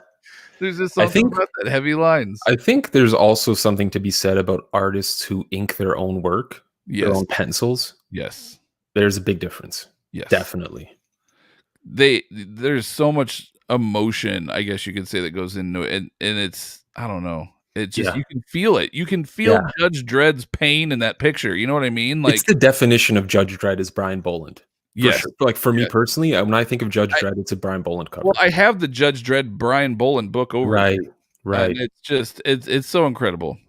Yeah. Obviously, of course, Mike Allred, Mr. Pop Art himself. Uh, Mike Allred is someone that when I was younger, I always liked Madman, but aside from Madman, I couldn't really his art didn't really jive with me. I don't know Right. why, but as Right. I got older, and I learned to appreciate it so much more. And I really, really love Allred's work these days. Yeah. It's fun. I guess that's a good way of putting it. It's fun. Right. We were kind of talking about Saturday morning cartoon feels. That's Yeah. Mike Allred. Like, Yeah. it's fun. Yeah. And then of course you touch base on this, Mr. George Perez. Again, look at that detail and stuff in that picture. Like, look how many Yeah. characters he has packed into that one picture. Yeah. And then the detail that he has in each character, It's crazy. it's absolutely insane. Like, it's Yeah. mind-boggling what he could do with Yeah. so much. I don't know. It's lovely. Again, you showed off all of his work, so I don't need to dive into that, but Sure. yeah, just absolutely incredible. So that is my list. Very nice list. Favorite artists. There's one that you mentioned that I did kind of forget about. I know when I said one, you're like, oh, I forgot about that person. Yeah. The one that I forgot that you mentioned was actually Nicholas Scott. That was one that would have been for sure at least an honorable mention. Yeah. Yeah, her work is fantastic. She's amazing. Mm-hmm. Yeah, I guess for my honorable mentions, I didn't make any videos or anything, so I'll just quickly list them off. I'll say Greg Capullo. He's definitely an honorable mention. He hasn't done too much. He's done a bunch of Spawn, obviously Batman. He did a whole lot, but he did a lot of Batman. I shouldn't say he hasn't done much. He's done a lot. So yeah, Greg Capullo definitely. Patrick Gleason. Yes. Definitely makes an honorable mention. It's tough. This is a very difficult list to make, man. Like, Patrick Gleason, especially. It's like that dude, Superman, his Batman and Robin work. He's doing Spider-Man now. Which leads me to my third honorable mention, which is Ryan Otley. I knew that was coming. I was waiting for Ryan Otley. Dude, like, again, I do consider volume of work a very important thing. And I was like, Ryan Otley's only done 2 titles, Spider-Man and Invincible. I was like, oh, he's done like 100 issues of Invincible. So who the hell am I to say that's not a lot of volume? Yep. I can't wait to see him do more. His artwork is so much fun, so vibrant, so exciting. And I think for my fourth honorable mention, the only reason, and even she barely makes the honorable mention list, but I just love her art so much and I love the story so much. Fiona Staples. Really, aside from Saga, she hasn't done too much, maybe some covers here and there, but Saga is one of those stories where it's already so unique as a story, and then you put her artwork, which is also incredibly unique, on top of it. And some of the crazy shit she's drawn in that book. I mean, not really a spoiler alert, because I'm pretty sure the first issue opens up with like a vagina and a baby coming out of it. So like, she's drawn some crazy things. I'm not going to talk about the dragons and what they're doing to themselves in caves. There is so much craziness happening in Saga. Fiona Staples, I think she deserves it. Her style's so much fun. I think she does everything. I may be wrong. I think she colors her own work too. But yeah, I mean, so many great artists there. Like, even as I say, David Finch comes to mind, who's unbelievable. Of course, John Romita Jr. comes to mind. I'm kidding. He never comes to mind. But even someone like Steve Dillon, where it's like his artwork isn't necessarily worth writing home about, but whenever I see Steve Dillon's artwork in a comic, I'm like, I feel like I'm at home. Like, I feel like a comfort come over me, because I'm like, I know where this is, what's gonna happen. I know where this art style is gonna lead, and I know it's gonna be really solid, but it's not gonna be super crazy detailed. Very consistent.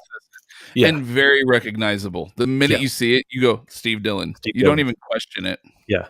And suddenly this feeling comes over you and you're like, oh, Steve Dillon. Okay. It's not going to blow my mind, but it's not going to be complete shit. It's going to be a good time all the way throughout. Yep. And another person, taken too soon. There's a lot of artists on this list actually that were taken too soon. Yeah.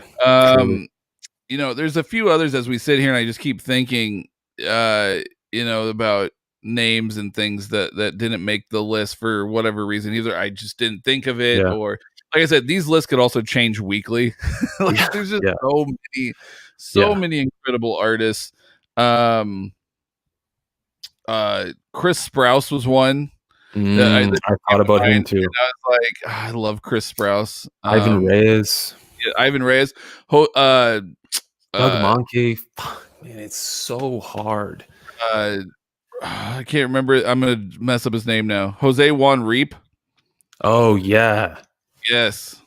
yeah. Clayman. I mean, there Yes. are just so many good artists. Damn it, it's so Yeah, tough to do this there's a list. lot. Someone on here says why they were surprised that we didn't mention Sean Phillips. Yeah, Yeah, there's Mitch another one. Gerrard, Sean Phillips, Michael Lark, Fucking Steve McNiven. Steve Um, McNiven. Yeah, like especially after that, I posted a review earlier this week about the Conan uh big ultimate king size Conan that Marvel yeah. put King out, size Conan. and the artwork that McNiven did in that was just, oh my god, it was so Yeah. good, so good. I mean, yeah, But I considered Tim Sale for a while as well because Long Halloween and Dark Victory were just like my introduction. It's like this is mind blowing stuff. I mean, Frank Miller did some amazing stuff back in the day.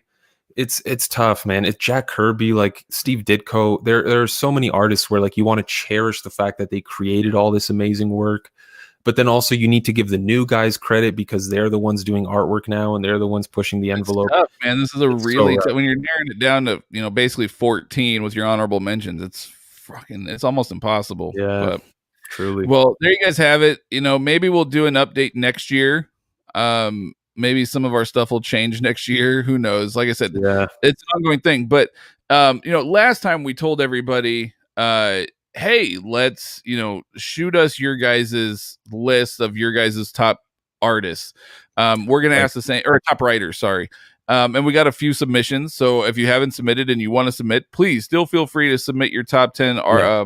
writers list at thehardcovercomic@gmail.com. We will go We're, through those. yes, we are also going to ask you guys to submit your favorite artists as well. What we want to do is sometime in January, hopefully, what we want to do is we want to kind of compile the submissions that we get for artist and writer of viewers submission lists, and we want to kind of compile them and then do them on another live show where we kind of, whether it's a PowerPoint or it's just a read through or whatever we end up Yeah. doing it.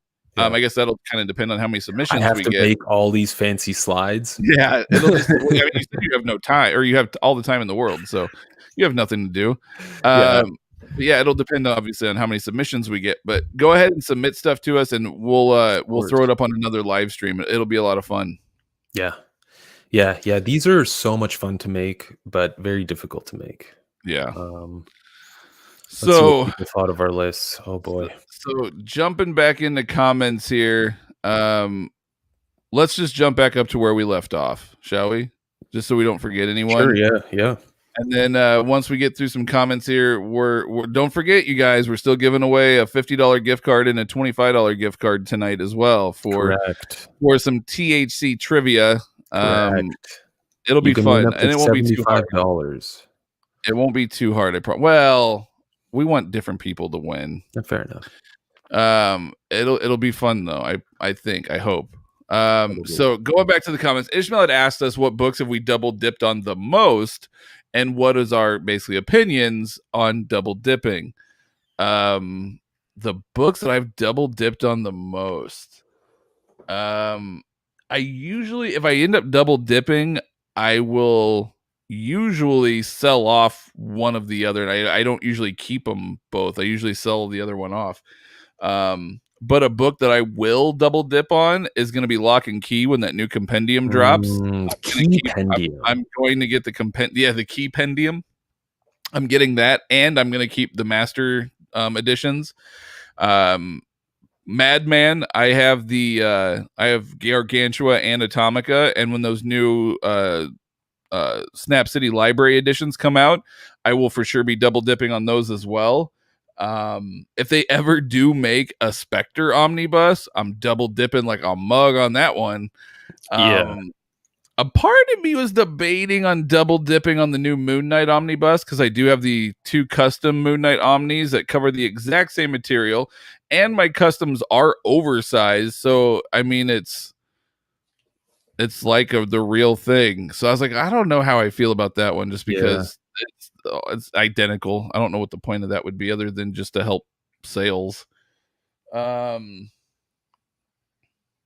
Yeah, I don't know. It's kind of where I'm at as far as double dipping goes. Usually, if I double dip, I get rid of the other Right. inferior, I guess you could say. So, Yeah, likewise. I don't know if I've ever actually double dipped on anything. The only time I would double dip is if I own something in like a deluxe or an omnibus format, and and DC decides to do an absolute format. Like if they did absolute Animal Man, I'd be like, yeah, oh yeah, no, buy that would be dope. I'm buying absolute Animal Man. And that's usually how it'll go. I mean, in terms of double dipping, it's tough because you really need to want that story. And then also it's like there needs to be enough justification for me to upgrade from, like, let's say a custom bind. Because a custom bind has, granted, smaller pages, better binding though, ribbon bookmark. It's what I wanted it to be. It's got some sentimental value. So it needs to be like an absolute for me in order to double dip. I'm like, yes, finally they're putting out Grant Morrison's entire Batman run in absolute format, which I know they've done a little bit of, but well, 2/3 of it. But if they did like all 3 volumes, I'd be like, yeah, it's time to upgrade. But that's pretty much it for me. Sometimes, like, yeah, I'll definitely sell something if I have a custom bind and like an absolute comes out and I get the absolute. I will sell the custom bind because, like, what's the point? Not me. Unless it's like signed or I'm all about the drawn in. Sure, yeah, that's fair. I mean, I suppose. I mean, yeah, I guess if you're into that kind of thing, we're only THC with the CBD on the YT, but Sergio, Merry Christmas, guys. Thank you for having a show today. Well, thank you for you for joining. tuning in, Sergio. We Yeah. appreciate you. Greg, are you guys going to watch Wonder Woman 84 tomorrow? I think I can rent it in Canada digitally, I think. You know, I can watch it on HBO Max. I'm for sure watching it. The question is, do I wait for my wife to get home or do I watch it by myself? Well, my wife wants to see it. And so I'm like, do I watch it by myself and then pretend like I didn't watch it and then watch it with my wife later on when she wants to be like, oh, I haven't seen this yet. Or do I honestly wait for my wife? Yeah, if you're gonna fake it, you have to. If you're gonna take like a washroom break, you have to fake a good washroom break where, like, you know something good's coming up. Because if you do it during the low time, she's gonna be like, "What the?" 3 times he's gone to the washroom. Every time it happens to be a low point in the movie. How is that? How does that work? No, I don't know. I think I might wait unless she's absolutely like, I'm not feeling it. Then I'm like, I'm watching without you. Then, Yeah. But no. Otherwise, I think tomorrow I'm just gonna binge a lot of Psych. Did you ever watch Psych? No. Okay, neither have I. Up until now, I keep hearing about it. And it's an older show. I mean, it's over and done with. I guess the second movie came out earlier this year. But aside from that, like, it's been done for a while, and I'd never seen it. And I keep hearing about it. So I finally broke down. It's on Amazon Prime, and I was like, Sure. I'm gonna watch. Like, I'm gonna give it a shot. See what. First of all, it's not what I thought it was gonna be. I don't know what I thought, but it's not what I thought it was. But it's hilarious. I've now watched like 5 or 6 episodes since last night, and it's so freaking funny. I was like, dude, this show is awesome. So I think I'm gonna binge a lot of Psych tomorrow. It's not just them like pranking someone and being like, "Psych," you know. No. Okay. No, the premise of the show, it ran for like 7 seasons, 6 seasons, something. It's like 120 something episodes. The premise of the show is this character has this gift of being able to like read a room basically and memorize everything in the room. Nice. Like, he can tell you like how many hats are in the room, who's wearing what, whatever, right? His dad trained him. His dad was a cop. His dad trained him when he was really little to like do this. Anyways, the guy's kind of like a slacker fuck off, right? Yeah. He's kind of a slacker fuck off. And his best friend they start this business called Psych, and they work with the local police department because he convinced everybody that he's a psychic. When really he's just reading the room and like reading details and then crimes. So to get out of a sticky situation, he convinces everyone that he's psychic So now they keep hiring him to solve these crimes. Yeah. And only him and his best friend, well, and his dad, his best friend and his dad know the truth, and everybody else thinks he's psychic. And so he's like trying to like Nice. play with this ruse of like making people think he's like, it's smart. That sounds cool. It's really funny, and it's really well written. It's really well done.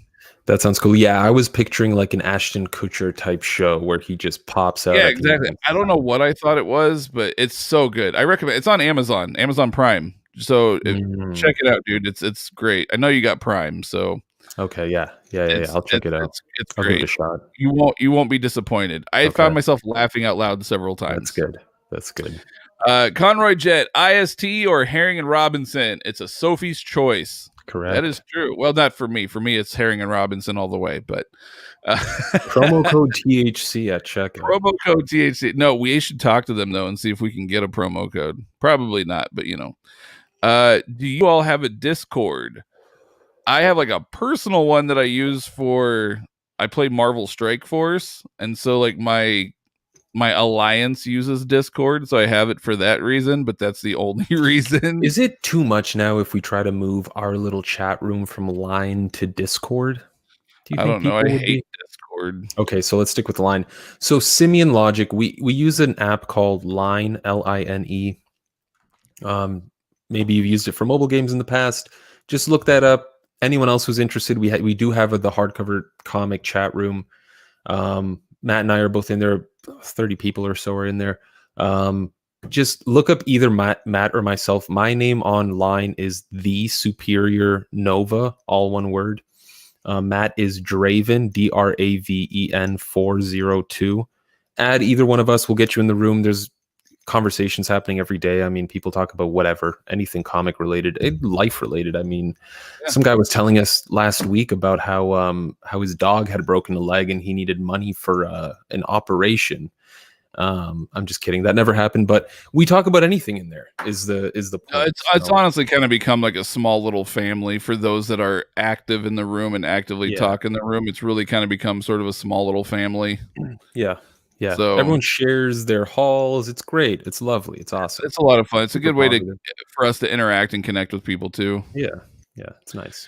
Bap, I'm not in the omnibus room. What is that? Well, if you go to there's two of them. If you go to Facebook, and go to like groups, look up Omnibus Collectors is one, and then Omnibuds BUDS Omnibuds Cafe is the second one. Yeah. Both of them are Omnibus Collector Room. Don't say anything negative. Yeah, if you do join the Omnibus Collectors Room, just watch your P's and Q's. Yeah.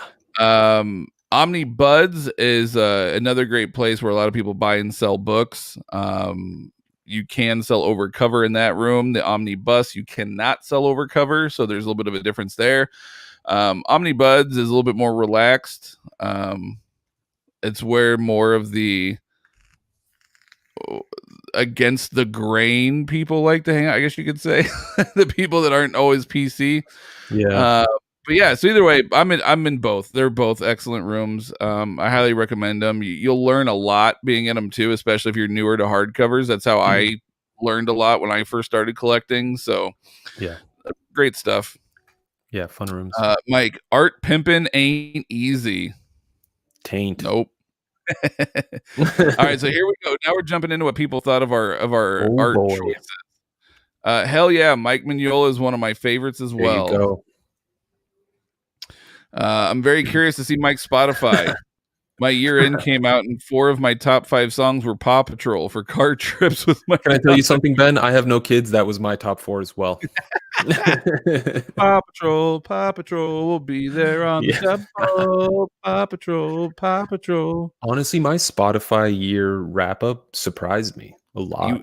You know what? I've never used Spotify a day in my life, so I don't even know what you're talking about. At the end of every year, they tell you your top 5 artists, top 10 songs, all this crazy info about what you listen to. They're just bragging about how much information they stole from you that year and gave away. No, I only listen to podcasts. Yeah.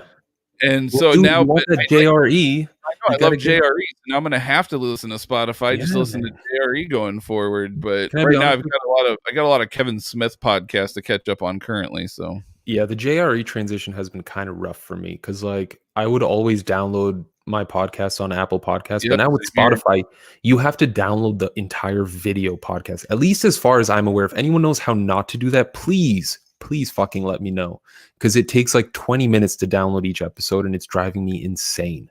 Oh, that'd be annoying. It is cool they put the video there though. Christoph, Southern Comic Geek, thanks, man. I'll start right now. My apologies to Eminem for stealing. Dude, you didn't steal nothing. We were promoting No, you out of like the you're the goodness. No, shit, man. I said out of the goodness of our own heart. That's not why we were doing it. We're doing it because we love you. Yeah, We were promoting you, man. You didn't steal nothing. I'm no, glad that people reached out to you. I think that's all the absolutely support. fantastic. It makes my Yeah, heart happy that yeah. people reached out to you, honestly. Meshuggah. Hi, Mike. Hi, Mike. I don't know where that accent just came from. That was fucking That's what weird. it is. Conroy only recently began to appreciate Mr. Colin's work this year, and I love that he made the list. Hell yeah. Yes. He's very underappreciated. Ben, Christoph, I don't need a logo, but I'd love to help support you. I don't have Instagram, but I do have an email. Do you have an email I can reach you at? See, again, Christoph, man, that's awesome. I'm glad people are showing the love. That makes my heart happy. Hell yeah. I was wondering if one of you guys is going to mention J.H. Williams. Not a lot of work, but beautiful where it's at. Yes, to Sorrentino. Gideon Falls doesn't nearly have the chilling impact without Sorrentino's beautiful ink. Speaking of Gideon Falls, I believe the last issue just dropped yesterday, right? The final issue? Correct. Yeah, 27. I got some reading to do, son. That's perfect omnibus size, 27 issues. Yep. Issue 27 just dropped yesterday. I think I'm behind 3 or 4 issues, so I got some reading to do. I was waiting for that last issue to drop. Nathan McGregor, Merry Christmas, guys, from Down Under. Merry Christmas to you, sir. Merry Christmas. Meshuggah, not a fan of Morrison's Green Lantern, but I did buy it for Liam Sharp's art. Yeah. You can't go wrong with that. That's fair. As long as you bought it. I kept waiting for Frank Quietly to click with me. I respect his art, but I'm still not to the point that I really enjoy it. Totally fair. Yeah, that's feel fair. that way about JRJR. I've heard that a lot about people too. Jim Lee for the win. Didn't know he was your guy. Good list. Love Jim Lee. He's so nice. He was tonight. He was going around wherever he lives, somewhere in California, and just giving away stuff to people. That's awesome. He's like, here, this is an original drawing I did. You could sell this for like 10 grand on eBay. So I don't think I could.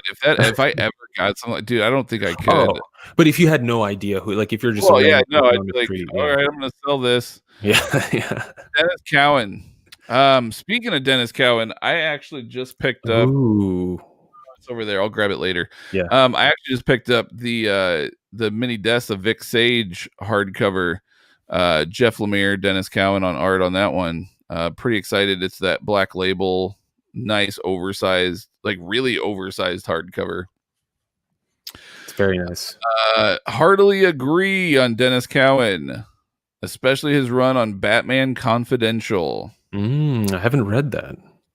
I feel like in 5 years from now, Daniel Warren Johnson is going to be creeping into these lists. I love his artwork. His commissions, Daniel Warren Johnson's commissions, are some of the best commissions I've ever seen in my life. And I think it's just, for me, it's just a matter of volume. He hasn't done that much work. I'll see if I can pull one up here. Speaking of commissions, dude, I need to reach back out to Mandrake and see what he's going to charge for a commission. So he did this Superboy Prime, where it's Superboy Prime at the top there. He's lasering off Batman's head. Superman's there. Wonder Woman's just being held. It is some of the coolest stuff you'll ever see, especially for commissions. Yeah. I love Daniel Warren Johnson. He's cool. Good artist. Wonder Woman, Dead Earth, very good stuff. All right. Where were we at here? Sorry, I was scrolling here.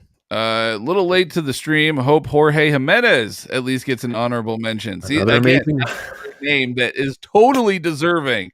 Don't get us wrong. Totally deserving. Yeah. Definitely. Justice League, his Batman, his recent Batman work, Super Sons. Oh, damn it. That's So what I'm many saying. good It's so artists. hard to do. Like Yeah. it's so hard to do. Seeing Jimenez reminds me of Phil Jimenez, who is also another amazing Yep. artist. He did Infinite Crisis with Jeff Johns. He did Superwoman and Rebirth. Amazing artist as well. The Jimenez, if you got a Jimenez last name, you should pick up a pencil. Get to work. To work. I hadn't heard of him until you just mentioned him. Just looked him up, and wow. Regardless of what artist. He's referring to Dan Schoening. Oh, okay. Nice. Yes. Definitely, yeah. Love that Matt is mentioning the real Ghostbusters. Growing up, that was my Ghostbusters. Great series. Dude, I'm about to buy it on DVD. I found it at Best Buy for $38, and I'm like this close to just running back to Best Buy and grabbing it and buying it. Damn. Yeah, John Romita Sr. was great. Yes, he was. Merry Christmas. Happy holidays, Chris. Same to you, Chris. John Byrne, great choice as well. Wrightson is one I've never heard of. Excited to see this one. Oh, dude, go Google Bernie Wrightson. You're Noise fan. Wrightson Frankenstein is in print in a new smaller version. Oh, I didn't know that. Who wants a small version of Wrightson's Frankenstein? Yeah, that's true. You want that big. You want that thick pizza box size one, that extra large pizza box. But wait, none of these people are Martin Morazzo. Yeah. It's dude, for me, Martin Morazzo was a volume thing. It's like, yep, I agree. He hasn't done enough work, but it'll get there. Maybe next year. Yeah, like somebody said in 5 years they foresee Daniel Warren Johnson. In 5 years I foresee Martin Morazzo. 100%. Did you notice that nearly all the artists you guys list ink their own work? That was something that we kind of were and I think that's maybe why I'm so attracted to a lot of the stuff is due to the fact that they do so much of it, and you don't lose things, don't get lost in translation that way. Yeah, you don't lose the initial message. Correct. Yeah, that's right. I am wanting to start reading John Constantine and The Punisher. You are after my own heart. Do I know you? Like, this is amazing. Yeah. Do you guys have any ideas for where to start? There's a guy named Garth Ennis. Yeah, that's exactly what Christoph said. Start with Ennis. He says on both. Yeah. I would wholeheartedly agree. I think Ennis was actually my introduction to Constantine as well. And then after that, I branched out to other people. And while Ennis was not my introduction to Punisher, because I Carl Potts and stuff was kind of my introduction to Punisher back in the day. Ennis was my introduction to modern day Punisher, right? Which absolutely blew me away. And another huge shout out to Christoph yet again. He had a Marvel Knights Punisher Omni sitting in a warehouse somewhere that from IST, and he's like, hey, I just want to gift this to you guys. And I was like, the initial plan for us was that we were going to give it away, and I was like, that's cool, we give it away. And then I got it and I'm looking at it and I'm like, Marvel Knights Punisher, like this is a book that I had long ago that I don't have anymore. I was like, I kind of just want to keep it for myself. So I reached out to Christoph. I was like, dude, I'm going to pay you for this so that way you're not out of money and I'll just keep the book. And he will not let me pay him for this book. He specifically said numerous times, shut up and keep your money. He will not let me pay him for this Omni. He just asked that the only thing I do is that I do an overview on it. And it's one that was released a few years ago. So I was like, well, we probably already have one. I looked, we don't. Interesting. We have Punisher Max, but not the Marvel Knights. The plot thickens. So I was like, all right, dude, I'll do an overview for this. That's fair. But yeah, that's how cool Christoph is. He won't even freaking let me pay for this Omni. Won't even take your American dollars for it. He won't even take my, what do they have in Russia? Rubles? Rubles? Yeah. Yeah, he won't take my Russian rubles for this. Perry, Sean Murphy. Damn it. All right, that's one that I've already said doesn't really click with me. I can appreciate his art, but it doesn't click with me. For me, it does. I know it does for you. Daniel Warren Johnson again, Mateo Scalera, Jerome Pena. Yes. Of course. Yes. 1,000 times yes on Jerome Pena. Mike Mignola should have been an honorable mention for me as well. Patrick Gleason, we touched base on that one. Dean Ormston, and no Gotta particular disagree with order. you on the Dean Ormston. I like Dean Ormston's art. He probably draws better than I could ever draw. I love Black Hammer. Still, I don't know if I could put Dean Ormston in my top 10. You gonna put him up next to Jim Lee? Come on. I respect it, but I'm surprised there's no Sean Phillips on either of your lists. Fair enough. Ryan Otley, Drew Haunt as That's well. Right. Thank you, Meshuggah. Great band. Anchorage, happy holidays, Eminem. How do I get one of those fancy THC hats? That's a great question. So any of our other merch, our t-shirts, our sweatshirts, our mugs, all that, we can do it, really great pricing. The hat, I can get one done for you. If you're in the US, it'd be really easy for me to do. I actually got it through a gentleman on Etsy. So first of all, again, Christoph designed the logo.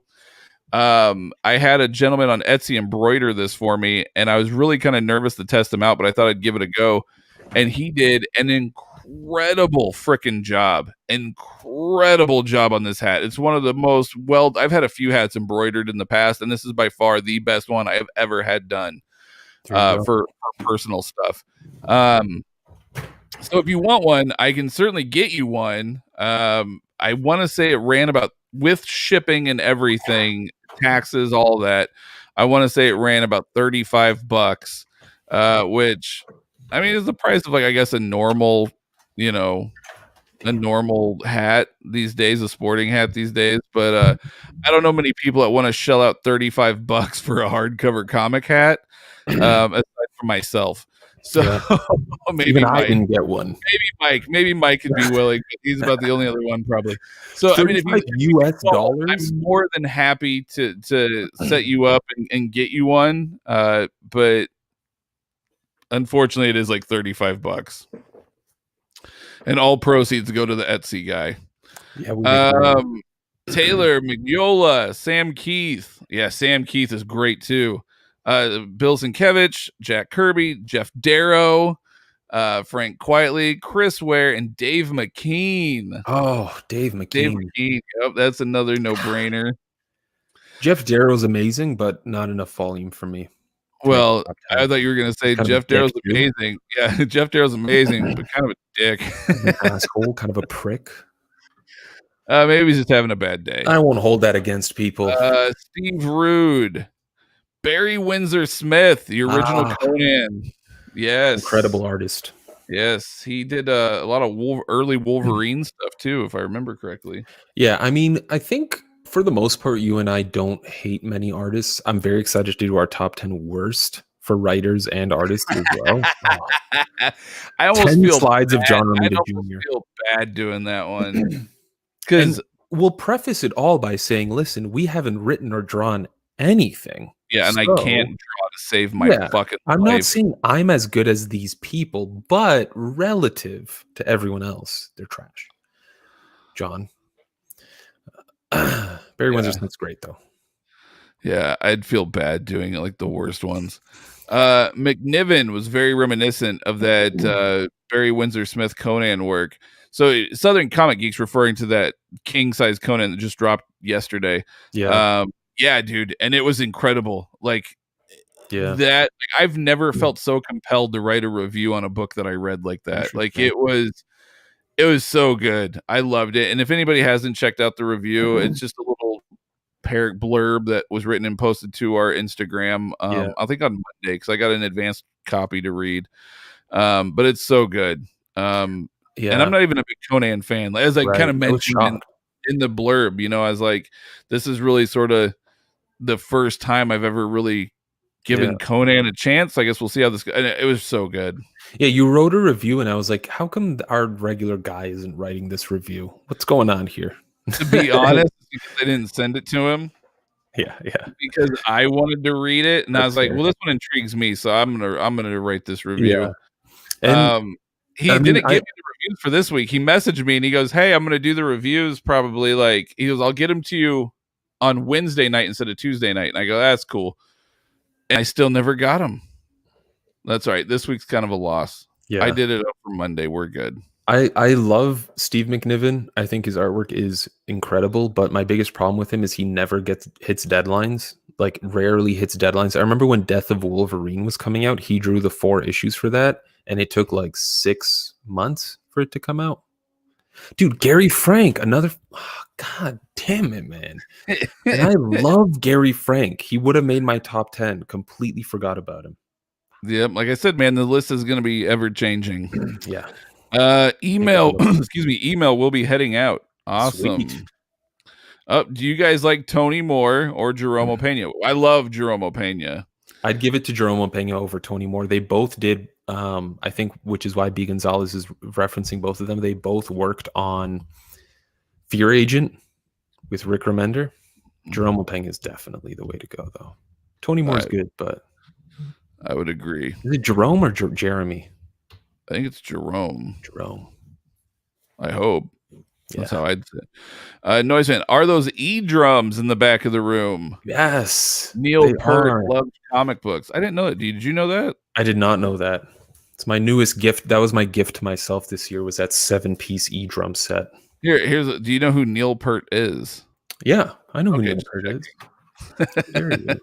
You're a youngin'. I just had to check. Yeah. I mean, he's a fellow. Is he not a Canadian? I have no idea if he's Canadian. Is Rush from Canada? Yeah, Rush is from Canada. I imagine Neil Peart's Canadian. Let me double check here on my wiki. Yeah, Canadian. Yeah. I know who Neil Peart is. I'll never be on that level. Like when I watch, he's one of the greatest drummers that's ever fucking lived. Yeah, I mean, I shouldn't have never even considered being on his level. He's one of those dudes where you watch him, and I've been watching a lot of people play drums because I've been getting into it, and watching some people play drums, I just think to myself, like, I'll never be as good as they are on drums at anything in life. Like Neil Peart is so good at drums, I will never be that good at anything. Maybe making love, but like, no, you're too quick. You're too quick. I'm too quick. Well, what's the longest Rush song, man? Like 7 minutes? I can do 7 minutes. That's your nickname. Your nickname in bed's Rush. It's it used to be the Rocky Mountains, but now it's Rush. Yeah. That's awesome. No, speaking of that E-drum set, dude, do you just have like headphones that you... Yeah, my it's funny because like I live with my parents right now, and the reason I got E-drums as opposed to a real drum set is to keep noise at a minimum. And my parents are just like, you should just get like speakers and like connect them to the speakers and just have it play out loud all the time. So I was like, okay, I should get speakers then, I guess. For now, I'm still using your phone. Then you're like, well, fuck, had I known that, I would have bought a real drum set. Yeah. I'm going to look at them tomorrow morning when I don't get a new speaker as a gift and be like, what do you guys want from me? And I would have to buy my own speakers. Maybe that's why they were saying it. They were like, because they bought you speakers. And so they were like, do you think he's going to like these? They're like, I don't know. Let's test the water and throw it out there and see what he says. Yeah. That'd be cool, though, man. That'd be cool. I'd love to play One of these days, I would like to get some studio monitors in my office for like VO and various things, because wearing headphones for hours on end sucks. Yeah, I'm sure. Meshuggah, I thought there was a Spectre Omni. Well, you are correct, there is, but that is not the Tom Mandrake, John Ostrander run of Spectre. The Spectre Omni that dropped recently is like the Bronze Age Spectre. Still great stuff. I have that Omni as well. It is excellent stuff, but it is not the early 90s Tom Mandrake, John Ostrander run. Yeah. Nathan, I had the singles for Super Sons, but double dip for the Omni. Hardly any custom bind places in Oz. Plus, oversized Jorge Jimenez artwork is good. Totally fair. I don't know if I've ever heard Australia referred to as Oz. I mean, I guess it makes sense. Oz. Cool. Yeah. I'm going to say that from now on for sure. I know. Is that only an Australian thing, or can like Aussie, right? Non-Australian people say Oz, because that's fucking badass. Well, I don't know if an Australian can answer questions about non-Australians. Let us know. He can't because is it offensive for a non-Australian to call it Oz? You know what I'm saying? Or is it like, only like a local thing? Imagine you're talking to an Australian, you're like, "Oh, you're from Oz," and they're like, "Hold on, are you from Australia?" Why would you say that? they're like, no, that's like the same equivalent as flipping me off, you fucker. Yeah, that's like me saying Canada, eh? I don't just throw the A in there at the end. That's like me saying, "Oh, do you live in a cornfield?" Yeah. I love how you went Irish. I live in a cornfield. Give me Lucky Charms. Yeah. Uh, I'd love to know how Australians like what their imitation of an American is. I'd love to hear and see that. dude, I think Jim Jeffries, if I remember correctly, right. does it. Yeah. But just like if someone that's not like a famous comedian, Yeah. just like an Just, like, everyday, regular. like you're interviewing people on the street. Oh, you're from Oz? That's Yeah. great. What is your impersonation of an American? You know what sucks is that 75% would probably just do a Donald Trump voice. Yeah, probably. Now. Or like a Kim Kardashian voice. Yeah, they'd be like, "Oh my god, Yeah. can you believe this shit? Like, this is so fucked up. I don't know what I'm gonna say." Krivtsov, send us bullshit. your imitation of an American, This please. is bullshit. Yeah. I Fuck wanna you know. all. Oh my god. Yeah. OMG. I'm totes adorbs. You fuckers. Ah. All right, I'm gonna throw up. Moving on. It's too accurate. The only way to watch Wonder Woman 84 is without pants. So watch it alone. Well, sir, if I'm with my wife, I can certainly not wear pants. Not that it matters because I'm married, and once you're married, it all goes away. So I mean, I could not wear pants, but nothing's gonna happen. Yeah. Not at all. We'll see what happens on my end. Yeah, over fucking slut boy over here. Hey, man. Uncles. About Psych. It's a lighthearted crime procedural. Yes. That's exactly right. Psych was dope. I'm only like 6 episodes in, but I love it. Oh, Andrew, he's in our line chat. There you go. Andrew can speak to our line. Psych is awesome. Your thoughts on Strangers in Paradise? I was told last November by someone in the know that they would be the books that would sell it the fastest ever on IST, and they are still on IST over 1 year later. I can't speak to it because I have not read it. It's honestly not something that appeals to me. So therefore, I have never once picked it up because it doesn't seem like anything I would care about. Yeah. But then again, to be fair, I also said that about Essex County, and it made me cry. So what do I fucking know? Got those low-key hitters. Yeah, I've never read Strangers in Paradise either. I've heard very good things about it. I do like Terry Moore in general. I don't know who told you that. Not a very hot tip. The fastest selling stuff on IST is big too. Like, it doesn't matter if it comes from maybe Boom stuff. Like, if a Boom hardcover comes out, pick that shit up. Yeah, Klaus, anything Boom puts out in hardcover, pick it up because they do very limited print runs. Same with Humanoids, but like Valiant maybe as well. Those deluxes, I don't now, maybe not so much. In the past, their deluxes were a hot item. Yep. Now I don't see that happening. But yeah, smaller publishers, especially someone like Terry Moore, who I think does everything through his own publishing studio, Archaic or something like that. I don't know. Also, Strangers in Paradise isn't his most renowned work. Like, Rachel Rising probably is. Motor Girl was a big one. Yeah. I don't know. Pick it up if you want it, I guess. I don't know. I'm not big into speculation either. That irritates me more than anything. Yeah. Hey, what's up, Kenneth? Long time no see. I think the softcover set was unavailable for a few months, but it seems to be back now. Mm-hmm. I know that like the slipcase, I think what people might have been talking about was the Strangers in Paradise slipcase, the hardcover slipcase. I know just from being in the omnibus rooms that a lot of people were going gaga over that, and that it was like, if I remember correctly, it did sell out quickly, and I don't know if it's because it's that good or if it's just that low of a print run. Maybe both. But that one, I do remember the hardcover slipcase ones like going out of print pretty quickly, if I remember right. That makes sense. Meshuggah, I need to sell my Carnage Omni. How do they feel about people from Canada selling there? Oh, I'm assuming you're referring to like one of the omnibus rooms. on Facebook. If that's the They don't case, care. yeah, they both sell, and there's Canadians that sell stuff all the time. It's probably a bargain for the Americans because it's in Canadian dollars. So That is true. Mike sells stuff all the time. No, where do you sell? Quibi? What I is it? I Quibi? sell What's it called? I sell on Etsy. No, no, Kijiji? no. GG. Kijiji. That's it. I don't use that anymore, man. It's too Oh, sketchy. no? I either use Facebook Marketplace or eBay. eBay is just so easy. Like everything Yeah, but their for you. fees are. I sell a lot on Yeah, their eBay too, fees but are their annoying. fees are ridiculous. You're right. You're right. Yeah. No. Yeah. With Kijiji, you got to deal with meeting with the person, whether they show up or not. Whether they bring enough Is cash. Kijiji like Craigslist? Yeah. It's the Okay. Canadian Craigslist. Yeah. I just love how it's called Kijiji. Kijiji is the stupidest name ever. Ben, Matt and his 13 kids know what's up. I was thinking Paw Patrol. I'll be there on the double.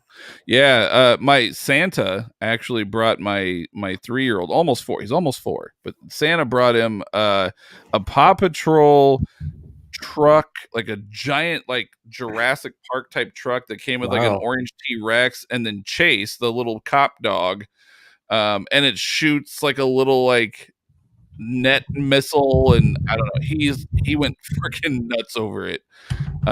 So yeah, that's the new Paw Patrol in my house. Kenneth, what reading about the new what reading about the new Superman writing Philip Kennedy taking over the title, and that he is basing his Superman after the version of Christopher Reeve and the original so like I'm assuming you're asking like how do we feel about it, I think is what I'm reading. Yeah.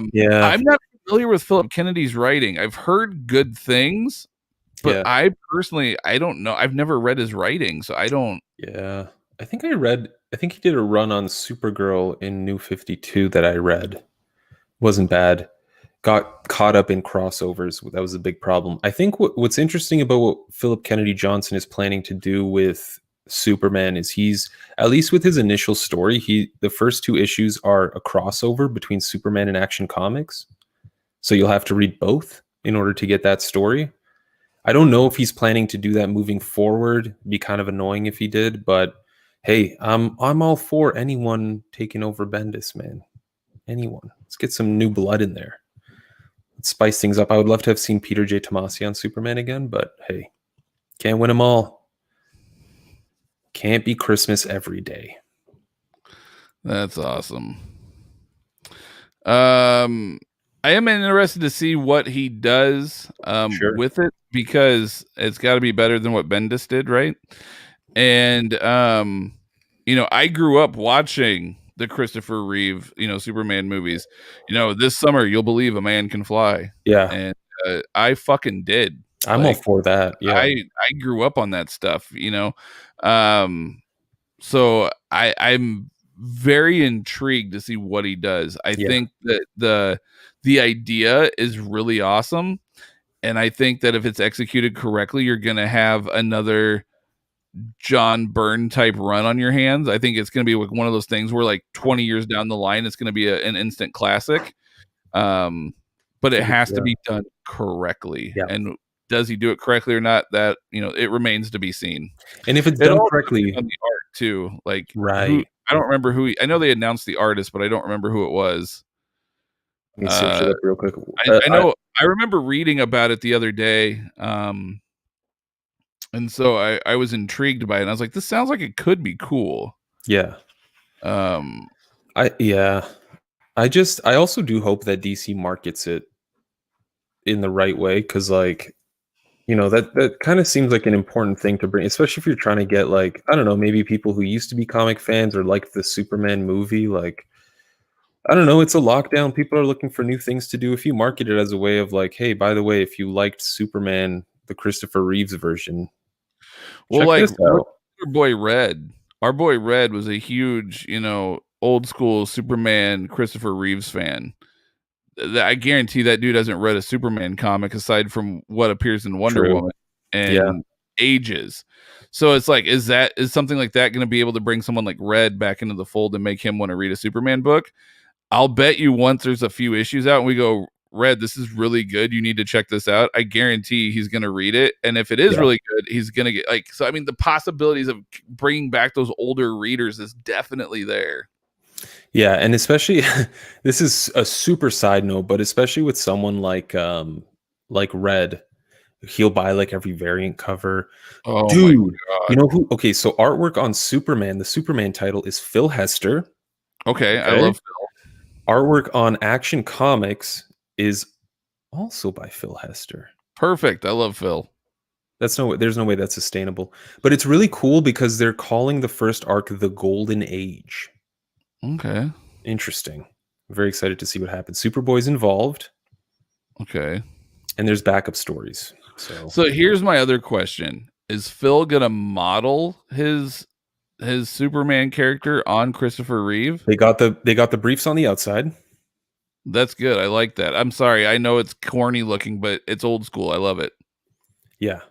I'll pop these covers on the screen here in case people haven't seen them. We can show them real quick. Does he look like? Yeah, I want to see this. Does he? I don't think I've seen him. Does he look like Christopher Reeve? Let's see if this shows. All right, let's see here. My laptop is super slow.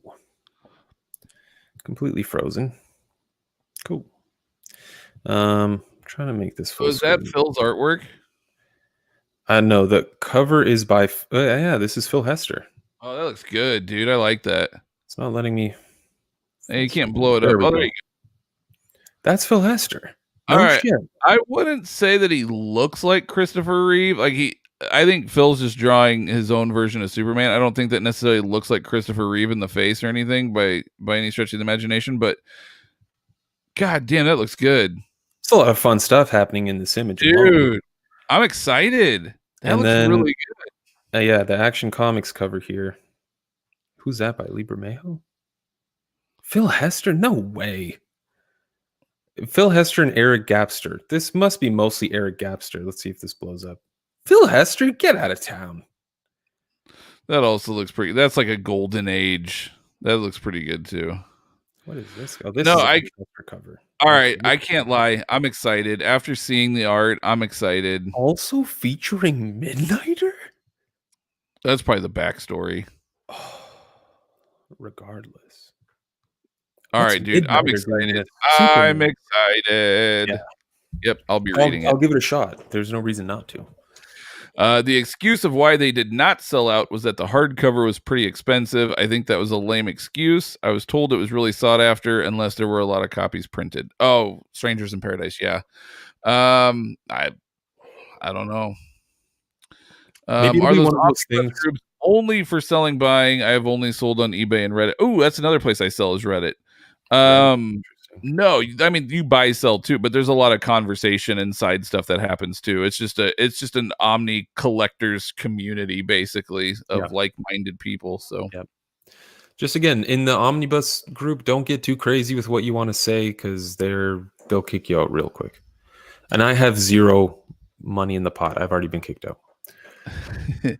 Kenneth Crayley, one of the DC creative teams on the books, Philip Kennedy, Superman books, and Tom Taylor on Nightwing. I am excited about Tom Taylor on Nightwing. That one does make me happy. Now if we can get a new Supergirl ongoing series, then we're golden. Yeah, no, I am very excited about Tom Taylor on Nightwing. I think that'll be a lot of fun. Tom Taylor writes a lot of really fun stuff. Like when you pick up a Tom Taylor book, you know you're gonna have a good time. It's fun. And a lot of times very action-packed. Yeah. The new creative for DC teams, that is. That's all we care about. Merry Christmas. Well, Merry Christmas to you too, sir. You too, Kenneth. We all know they're going to release Gideon Falls in 2 deluxe hardcovers. Yeah, more than likely. That seems to be Image's MO. We all know. Yeah. They hardly ever release compendiums. They don't call them omnis, but they hardly release compendiums over there. Yeah. Things are looking up for DC, I think, when the new creative team's coming out for the books in March. Yep, we just got to make it to March. We'll have the vaccine and new books. I'm very excited for the new Swamp Thing 10-issue mini. It is not Alec Holland, though. Did you know that? It isn't? Not Alec Holland. There's a new Swamp Thing. Is it? Well, is it part of the future state? No. They didn't explicitly say. Maybe, though. Maybe. Okay, well, if it is, that would explain why. Same writer. Ram V. Same writer, yeah. I have heard some negative things about those Facebook groups lately. I don't have Facebook myself, but I've heard people getting booted due to some strange person. So That's what you're stupid shit. referring to is the omnibus collectors room. There It's a you can tyranny. it's a fine line to walk It's a tyranny. in regards to um what's acceptable and what's not. Like Yeah. they don't tolerate any sort of, how do I Negative say, opinions. yeah, negative, which I mean is good. But at the same time, it does also kind of You're silencing hinder, it people. does sometimes hinder conversation as well. That could be, so it's not always productive, but I mean, there's times where it could be a productive conversation. And sometimes that's not being able to speak up kind of hinders that a little bit, I Yeah, think. I think from what I've seen that you've shown me, my biggest problem with it is that moderators and people who have been in the group for a long time are allowed to say whatever the hell they want to say with zero consequences. Like even if it's a stupid side note, like Jason Fabic's artwork is shit or mediocre, where it's like if anyone else said that, there'd probably be all you spreading negative opinions and being negative. But if a mod says it, it's totally fine, which is weird. I don't know. I like personally, I got called out in that room for having an opinion about something that, and I explained it in depth. Like I made a fairly long post about why I disliked something, and I got someone messaged me saying like, hey, you shouldn't be saying these kinds of things about creators or like their work. And I was like, all right, well, I'm just going to leave this room because it's kind of stupid then. And it's just very weird for me when I see other people doing the same thing. I got kicked off without even giving a good reason why they think something is shit. And then I'll see someone else say something is crap and get kicked out for it. And it's like, well, this other person said something even worse and they're still okay. Yeah. And then There, seeing people like call out other people, be like, "Hey mods, can you shut down this thread?" Because it's like, okay, it's just stupid to me. the Omni Buds Cafe, though, is the other one. That one's great room. That one doesn't have that issue. That one is pretty free speech. I mean, if things get like crazy, like they don't allow people to like run rampant and just post hate speech. You know, Of it's not like course, that yeah. means, I but mean, they allow differing opinions. Let me just put it that way. yeah. Matt, I love that mini deaths of Vic Sage. The old Denny O'Neil question is my favorite series ever. Oh, sir, I have a surprise coming for you. And mini deaths feels very much like an O'Neil question series in 2020. It's great. Agreed. Yeah. And I actually just procured Ooh. all of Denny O'Neil's question and singles except for like 3 Oh. issues. I have 3 issues I need to pick up. Luckily, they're all really cheap. It's not like they're hard to find or anything. And then I'm custom binding that baby. I'm so excited to custom bind Denny O'Neil's question. The demon, feed him. I'm very, yeah, he's getting fed with that one for sure. Excuse me. Gary Frank, yep, I think that's what Mike was freaked out about earlier. His is the closest. Gary Frank's Christopher Reeve Superman is the closest. His Superman is the closest you'll get to Christopher Reeves. Conroy, why is there no question Omni collecting the O'Neil Cowan runs from the 80s? No, it makes no sense. Nobody knows. Nobody knows. It's one of those things. I don't know. One of the most well-renowned. Why did they take John Byrne's Superman and make it deluxe editions, non-oversized? Like, yeah. But at the same time, they're gonna pump out Golden Age books like they're going out of style. I don't know. Baptu, love the real Ghostbusters back when I was a kid. I'm telling you, it was great. I love it. I love Slimer. It's wonderful. I love the Ghostbusters. About Strangers in Paradise, I was referring to November of 2019 when they were re-released. B. Gonzalez, really regret not getting a Daniel Warren Johnson commission at Emerald City in 2019. Ooh. Some of the best commissions you'll get. Some of the best I've seen. Just a Guard. I love that Spidey, by the way. Jim Chung, his work on Young Avengers and Illuminati, it is some of the best ever. I love the way he draws Black Bolt. Of Jim Chung. Great. Fair. Sam Gus, that's a new face. Hello, Sam. Welcome to the show. What up? Juan Gomez is my favorite. Spelling is probably wrong. Ben, I grew up with both the animated series and the movies. Love both. My brain knows the movie is better, but my heart always loved real Ghostbusters the most. You know what? I'm not a hater. I also love Filmation's Ghostbusters with Tracy the Gorilla. That's right. I got them on DVD, son. They're There you great. I go. love them. Filmation's Ghostbusters. Guys, what Marvel collected editions are you excited for that have been announced for 2021? I am primarily trying to do nothing but, for the most part, trying to do nothing but custom binds, really kind of going forward, just because that's what I love and that's sort of all my room will allow. But that being said, what just arrived today, so there is going to be an overview coming, is the Ghost Rider Marvel Masterworks Volume 2. So I was very, very excited for that to drop. For next year, I'm super excited that we're finally getting the reprint for Fantastic Four by Lee and Kirby. Very happy about that one. And then the Lee Kirby Fantastic Four Volume 4. So I'm very stoked for all the Fantastic Four stuff. Now, if they would just reprint Hickman, I will be set for Fantastic Four. Trying to think. I know Moon Knight's dropping, and for those that don't have custom binds or whatever, I'm very, very, very excited for those people because again, I love Moon Knight. He's a fantastic character. So I'm very, very happy about that they're finally doing a Moon Knight one. I honestly never thought I would see the day. Yeah, it's really about it that I can think of that really kind of intrigues me, so to speak. That was about it, I think.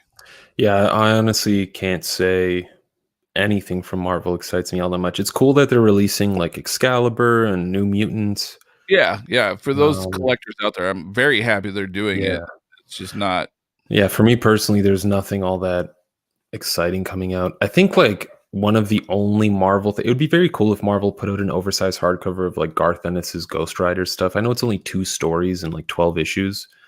But I mean, Clayton Crane artwork. I will take a Ghost Rider Omni. I would love a Ghost Rider Omni. Sure. Yeah. There's only the Jason Aaron one, right? I mean, what the hell?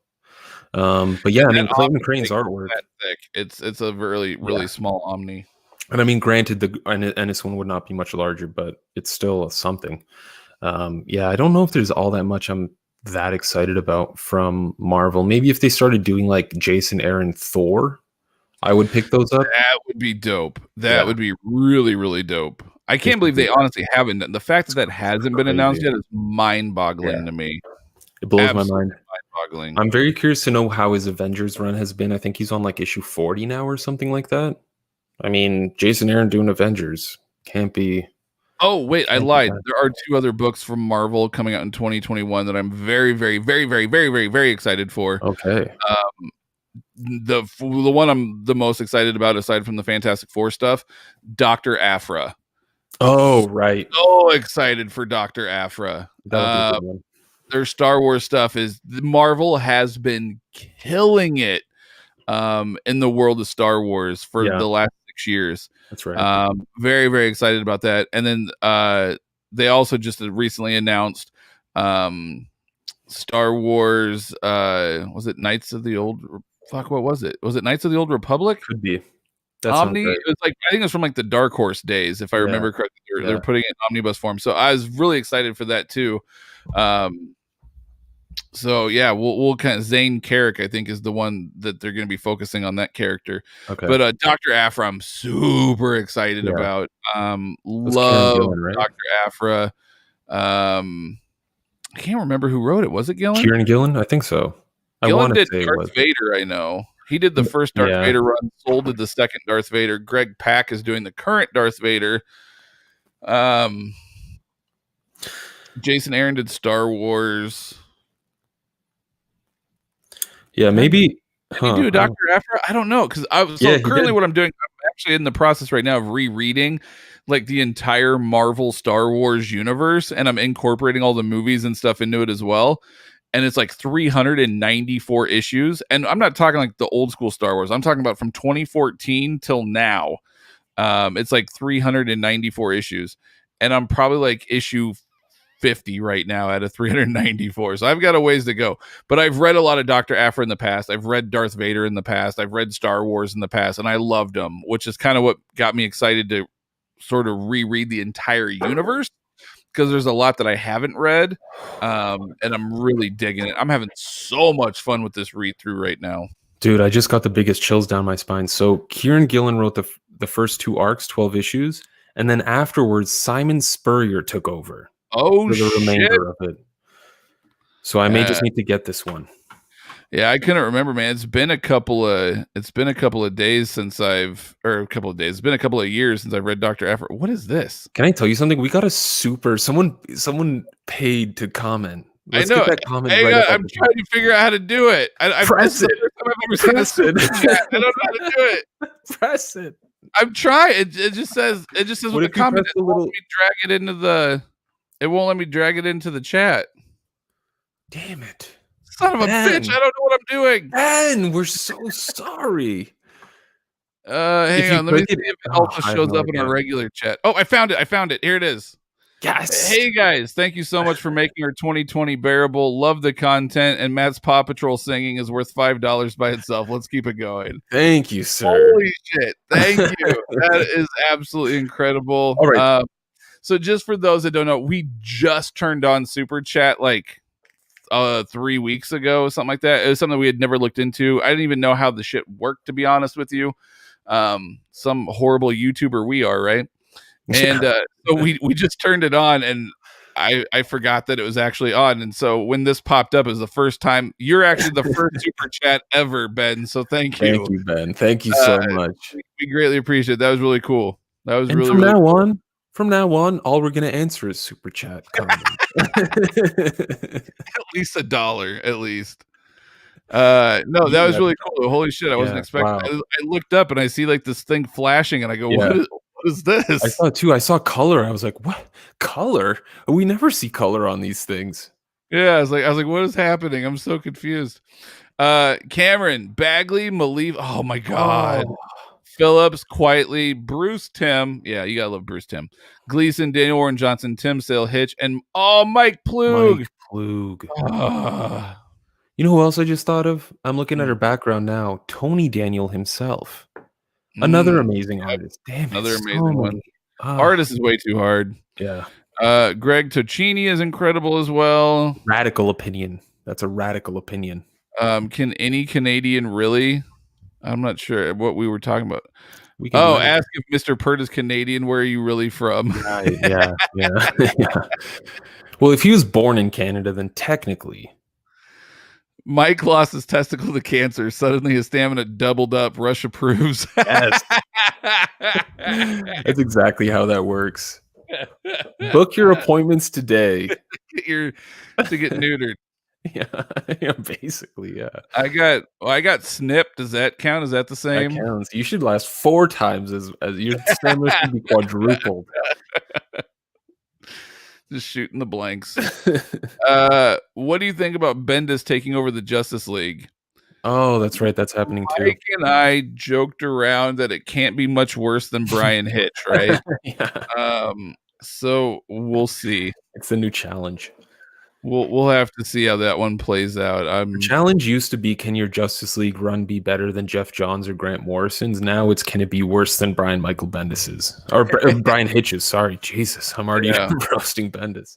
We'll have to see. Yeah.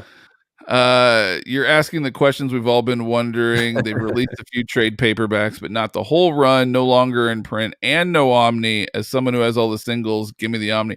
If you have the singles, custom bind them. Feed the Demon, the CBD. Yeah. We have got another super chat on our hands. We do. It's our boy Christoph. Hang on one second. Let me go find his chat real quick here. Here it is. Let's see. Mr. Christoph. It's 100 rubles. Oh my god. Am I saying that right? Rubles? Is that right? God, I hope that's right. If not, I'm an asshole. This thing is working. Finally, we can drop money into you. You can drop it right into me. I will spread my asshole wide open. Just give us that money. It is not prostitution over the internet. It's an he is paying us. Amazing. We were joking earlier about how he He Yeah. is. What the hell's going on in Oh this my world? god, we are in an alternate reality, to be What sure. the hell is happening? We're A in the Twilight Zone. mirrorverse. Yeah, we're in a mirrorverse here. We're in Thank the you, Twilight Zone. Kristoff, Ben. You guys are true THC. Sergio, I want a Suicide Squad by John Ostrander in 2021 since the movie is coming out. That could would be be cool. nice. That could be really cool. Yeah. That I can foresee that. That would be nice. John Ostrander, underrated writer. Here we go. Nathan is answering one of our questions here, Mike. Are you ready? Let's do it. When we Aussies do an American accent, we just try to sound as nasally as possible and make fun of how you guys say Melbourne. Melbourne. Did I say it right? Did I say it? Melbourne. Melbourne. Did I say it right? Or am I just being offensive as fuck right now? If I'm being offensive, I apologize. But I'm truly curious. I don't have any Australian friends that I can ask. Yeah. So nasally as possible. So I can't do it now. Like You're normally, doing it already. if I'm not on the spot, I can do it. But now that I'm on the spot, I can't do it. Peter. It's like Lois from fucking Family Guy. Yeah. I can't do it now. Damn it. Melbourne. Melbourne. Melbourne? Did you say Melbourne? Melbourne. Melbourne. Hey, Francis, get over here. We're going to Melbourne. Son of a bitch, we're getting to Melbourne. Oh, we got another one. Oh my goodness. Let's see here. Where are we at here? Sugar 1, 2, 3, 4, 5. He's just throwing us $5 Canadian just for the shits and giggles of it. Just giving it to us. Thank you, sir. I will bleed for that money. He gets all right. He gets the so let me go back up to where we were here. So yeah, Nathan, if I'm being offensive, I apologize, but I do want to know: is it Melbourne? Is that how you say it? Melbourne? Melbourne. If I'm being offensive, I'll just fucking stop. But yeah, that's good. Well, glad to know. I'm out. Night all and a Merry Christmas to all, and to all a good night. Good night, good night, Bab. Glad to have you on, man. Yeah. Ishmael, you guys are like the fine dining of YouTube comic related content. Well, I don't know about all that, but I'll take it. I think we're more of like a McDonald's dollar value meal, but I'll take it. I'm the homeless dude beside the McDonald's asking for the extra fry in your bag. Insightful and honest content. Keep up the great channel, guys. Thank you, sir. I greatly appreciate it. I do think we're more dollar menu, but I will take it. Yeah. Just a perfect mix of dark character, drama, and whimsy. God, I wish I could remember what book we were talking about. Question? Maybe it was the question. Maybe he's talking about us. That could be questioning. Maybe it's us. Merry Christmas. Thanks for hanging out. Trying to get in our pants again. Cult film video. I tried using Facebook Marketplace, but had no luck. Anybody have any experience with it? I'd love to meet comic fans in my area. Happy holidays. I've used Facebook Marketplace to buy a lot of stuff, but usually it's people not in my area, and so I just pay shipping, and they ship it to me. I guess. Well, what area are you from? Maybe we have some other people watching right now that are also from your area. So where are you from, sir? Where's your or ma'am? Where's your vicinity? And then in regard to cult film video, I have to ask: would you consider Brain Scan with why am I drawing a blank all of a sudden on his fucking name? Edward Furlong. Would you consider Brain Scan with Edward Furlong a cult film? I do, but I'm not like a cult film connoisseur, so I'm questioning that if I've been referencing it correctly and saying it's a cult classic. Just a question. Inman, yeah, it might have been a case of a limited first print run and a huge second print run for Strangers. Be, that is possible. That is very possible. Matt, this is probably too late, but when my daughter sees actual construction equipment, she gets really excited and exclaims, "Rubble truck!" I'm really excited. She's already into a fandom. That is incredible. My soon-to-be 4-year-old, his interests vary. It's so weird. They ebb and flow with him. It's odd. So when you do, but it is cool. Like when you do see him like get excited about something, it's like one of the cutest things in the world. I absolutely love it. Even when my 12-year-old gets excited about stuff, I get excited. You're like, yeah, I don't know anime, but that's awesome. Yeah, dude. Yeah, he was telling me he is so excited about like My Hero Academia. And I'm like, I don't know what the hell you're talking about. but he loves My Hero Academia. Image One Nation, Merry Christmas, guys. Visiting the family in Ancaster and decided to stay overnight because the highway's back to, how do you say your city, Mike? Mississauga. Mississauga are iced up. Yeah, it's been snowing all day. And I know where Ancaster is. I know where Mississauga is. I mean, yeah, that's not a drive you want to do tonight. Well, of course you know where Mississauga is. That's where you're at. Sure. Yeah. Yeah, that's right. Yeah. I think I know where I live. I'm pretty sure. Pretty sure I know where I live. According to the spherical globe, anyway. I mean, on a flat Earth, I don't know how it would look, but Phil Hester is doing the artwork on Superman and Action, which makes me happy. Surf and Eric, I am just into comics. I really liked. Oh, dude, you're on a great roll. Why the Last Man, Preacher, Meta Barons. Thanks for the tip. East of West, Saga, and Invincible. And you're new to comics? Oh my god, you just hit like the jackpot. Like, yeah. I don't even know what to say. No, not the jackpot yet, sir. There's a guy named Grant Morrison. He's our Lord and Savior. Yeah. No, seriously. I mean, truly, you could go through any of. I mean, we only pick up things that I think we deem worthy of reading. So anything we've done a video on, I mean, I'd recommend that. Like, I don't know. I mean, we've given away artists. We've spoken about particular runs that we love with these artists today. So that's a place to start. Very broad, though. There's so many good comics. Just read Grant Morrison. Moving on. Let's keep going. You haven't even touched Alan Moore yet. Eric, you got a way to go. Alan Moore Swamp Thing. That's anything by Warren Ellis, just get into it. Swamp Thing by Alan Moore is another great one. Ice Cream Man. Ice Cream Man. Yes, go binge the hell out of Ice Cream Man. Check out our last live stream. Look at the top 10 writers we each chose, and then really just dive into their bibliographies. Because there you go. That's good. Yeah, it's a great place to start. Awesome. I didn't even think of that. We used to watch the Superman movies that aired on TV during the 90s. Good times. Santa came. Awesome, JT. I hope you got what you wanted. He came all over the world. Just ate the banana. Fuck, man. Santa and the banana. Santa banana. Matt, you make that question custom bind video. I'm so ready. Thursday even, as the kids. Yes, I will. I've been debating on doing like a prep video. Mike's done a few. I have never done a prep video, so I've been debating on doing a prep video for a while now, and I just never got around to it. But I think when I do go to prep the question, because it's just gonna be one volume, it should be pretty easy to film for prepping. I think I'll do that. I'll kind of film the whole thing, and then when I send it off and when I get it back, I'll do the reveal. But the question, I can't wait. It's gonna look gorgeous. Oh yeah. Don't forget to include the question quarterly after the series. Thank you. I probably would have missed that, so I appreciate that. Got Guardians of the Galaxy box set movies 1 and 2. Awesome, JT. Very I'm so happy for you, man. Great flicks. Yes, I got the Marvel Masterworks Ghost Rider Volume 2 as well. Okay. And man, maybe you know this. I asked Omar earlier today. Omar was unaware too. He was going to look into it and try to get back to me. He was unaware of this as well. I was flipping through my Marvel Masterworks Ghost Rider today. Issue 10 is non-existent. It's just the cover art for issue 10, and then it goes straight into 11 on the very next page. Even in the credits in the table of contents, it's not listed as issue 10 either. So I am curious if you happen to know what the hell's going on with issue 10.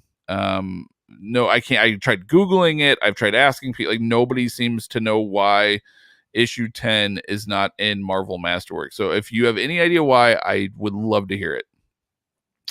And a Captain Spock Mego figure. That's cool, man. I passed on the Moon Knight Omni. I held on to the Epics. There you go. Exact same material. Love your top writer videos. Can you guys do a top Neil Gaiman one? Oh boy. Sounds like a job for Mike. Yeah, I'll let Mike tackle that one. I don't have time. I'll get around to it. Yeah, I love Neil Gaiman. Yeah, I should. No, Gaiman is great. Don't get me wrong. We love Gaiman. Ghost Rider Marvel Masterworks Volume 2. Yeah, baby. So Marvel is releasing it. Oh yeah. I showed Mike this one, a Predator omnibus. I'm very curious about that one. Are the stories good? I've never read them. Neither have I. I didn't even know this really existed, to be honest with you. I saw it. I sent it to Mike. I go, dude, check this out, because we were just talking about the new Alien series that's going to be getting released. And so when I found that, and I was like, dude, check this out to go with it. So looks fun. Ghost Rider and Punisher get the short end of the stick when it comes to collected editions. Unless you're Garth Ennis Punisher. Yeah. Gets collected. Yeah. But I'm excited for Dr. Aphra as well, which is good since I did not get half of the trade paperbacks. Yeah, nice. I'm so excited. I wonder if the post-airing material will get the Omni Tree. I certainly freaking hope so. I would assume so. It's a pretty big IP. I can't read Star Wars if I can't get the Vader omnibus. You know what's beautiful about that? Well, not beautiful about that. Sorry, I shouldn't say that. What is great is you can read it all digitally on the Marvel Unlimited app. They literally have every Star Wars book on the Marvel Unlimited app. So that if you like reading digitally, that is an excellent way to read it all. I actually found the Vader omnibus with a bunch of other books for $100 on Facebook Marketplace. I bought it a month ago, and it's lost in USPS limbo for the last month. So I'm patiently waiting for it to show up at my door. If it shows up at your door. Don't you dare jinx me. Don't you fucking do it. Just knocked on wood. It's gonna be there. Pretty hyped for the all new Wolverine omnibus coming out next year. Nice. Never read that run. It's Tom Taylor though. I have no interest in non-canon Dark Horse Star Wars material. I am glad for those people, but I don't want to read stuff that has no bearing. Okay, I thought the same thing, but read Ostrander's Legacy. It is so good, even if it's just like a non-canon thing, dude. It is so good. So good. Ostrander is amazing stuff. All new Wolverine will be good. Still can't believe that Neil's dead. Neil Peart. Neil Peart. Neil Peart, of course. Yeah. He just comes in, some oaky dude. Still can't believe that Neil's dead. Everybody's like, wait, what? Neil Gaiman? What? Yeah, Neil Peart, of course. What great authors have books that you don't like? I love Garth Ennis. I hate Crossed. I can't do it. A lot of people love Crossed. I actually, from our writers video, I actually had Sal reach out to me from Omnibuds Cafe. Yeah. Sal reached out, he goes, dude, great video. Loved what you guys did. Blah, blah. I was like, oh, thanks, man. He goes, dude, why can't you get into Crossed? He goes, I'm actually getting it bound. It's like one of my favorite books. I was like, I can't do it. I was like, I can do blood and gore and guts. I was like, I love that stuff. I love gore. I can't do rape. It's too rapey for me. I can't do it. Can't do it. Yeah, I can't think if there are any authors that are great that have books I don't like. I mean, like not everything by Grant Morrison's amazing. In particular, Nameless is not his best. I like Nameless though. Never mind. What was that other thing he did? I forget what it was called. He did some Annihilator. Annihilator was not the best. Annihilator is what it was called. But yeah, no, I can't say that there are great authors that have books I don't like. Can't think of any anyway. I didn't mind Cross. It was a bit much, but Sam goes, oh my God, I butchered his name earlier. Juan Jimenez. That's who I was. Juan Jimenez, yeah. Incredible artwork. Yeah, yes. I agree. I got Enigma and the Extremist from Milligan, Batman Ego and Other Tales from Cook, Daredevil from Bendis and Brubaker. Oh, Daredevil. Great stuff, man. Great stuff. Yeah. And some other stuff. I mean, Darwin Cook's always a good time too. And that's why you get kicked out of groups. Coming from movie and literature forums, I have to say I find it extremely odd how adverse comic groups are to criticism and personal opinions. Yes, I'll just leave it at that. Very weird. It's very weird. I don't like Bendis either. Even though the guy in his avatar looks exactly like Brian Michael Bendis. See, that's the thing. I like some Bendis stuff, but not all Bendis stuff. Like I really love. Great. Daredevil is phenomenal, and not everyone agrees, but I did really like his new Avengers as well. Ultimate Spider-Man. Yeah, I loved Ultimate Spider-Man. His Powers is what it's called. I liked Powers. Yeah, I didn't like Powers. I couldn't get into Powers. couldn't get into the Superman stuff that he was doing. I've never read Alias, but I have heard really positive things about Alias. Yeah. So he's sort of hit and miss with me, I guess. I don't dislike him, but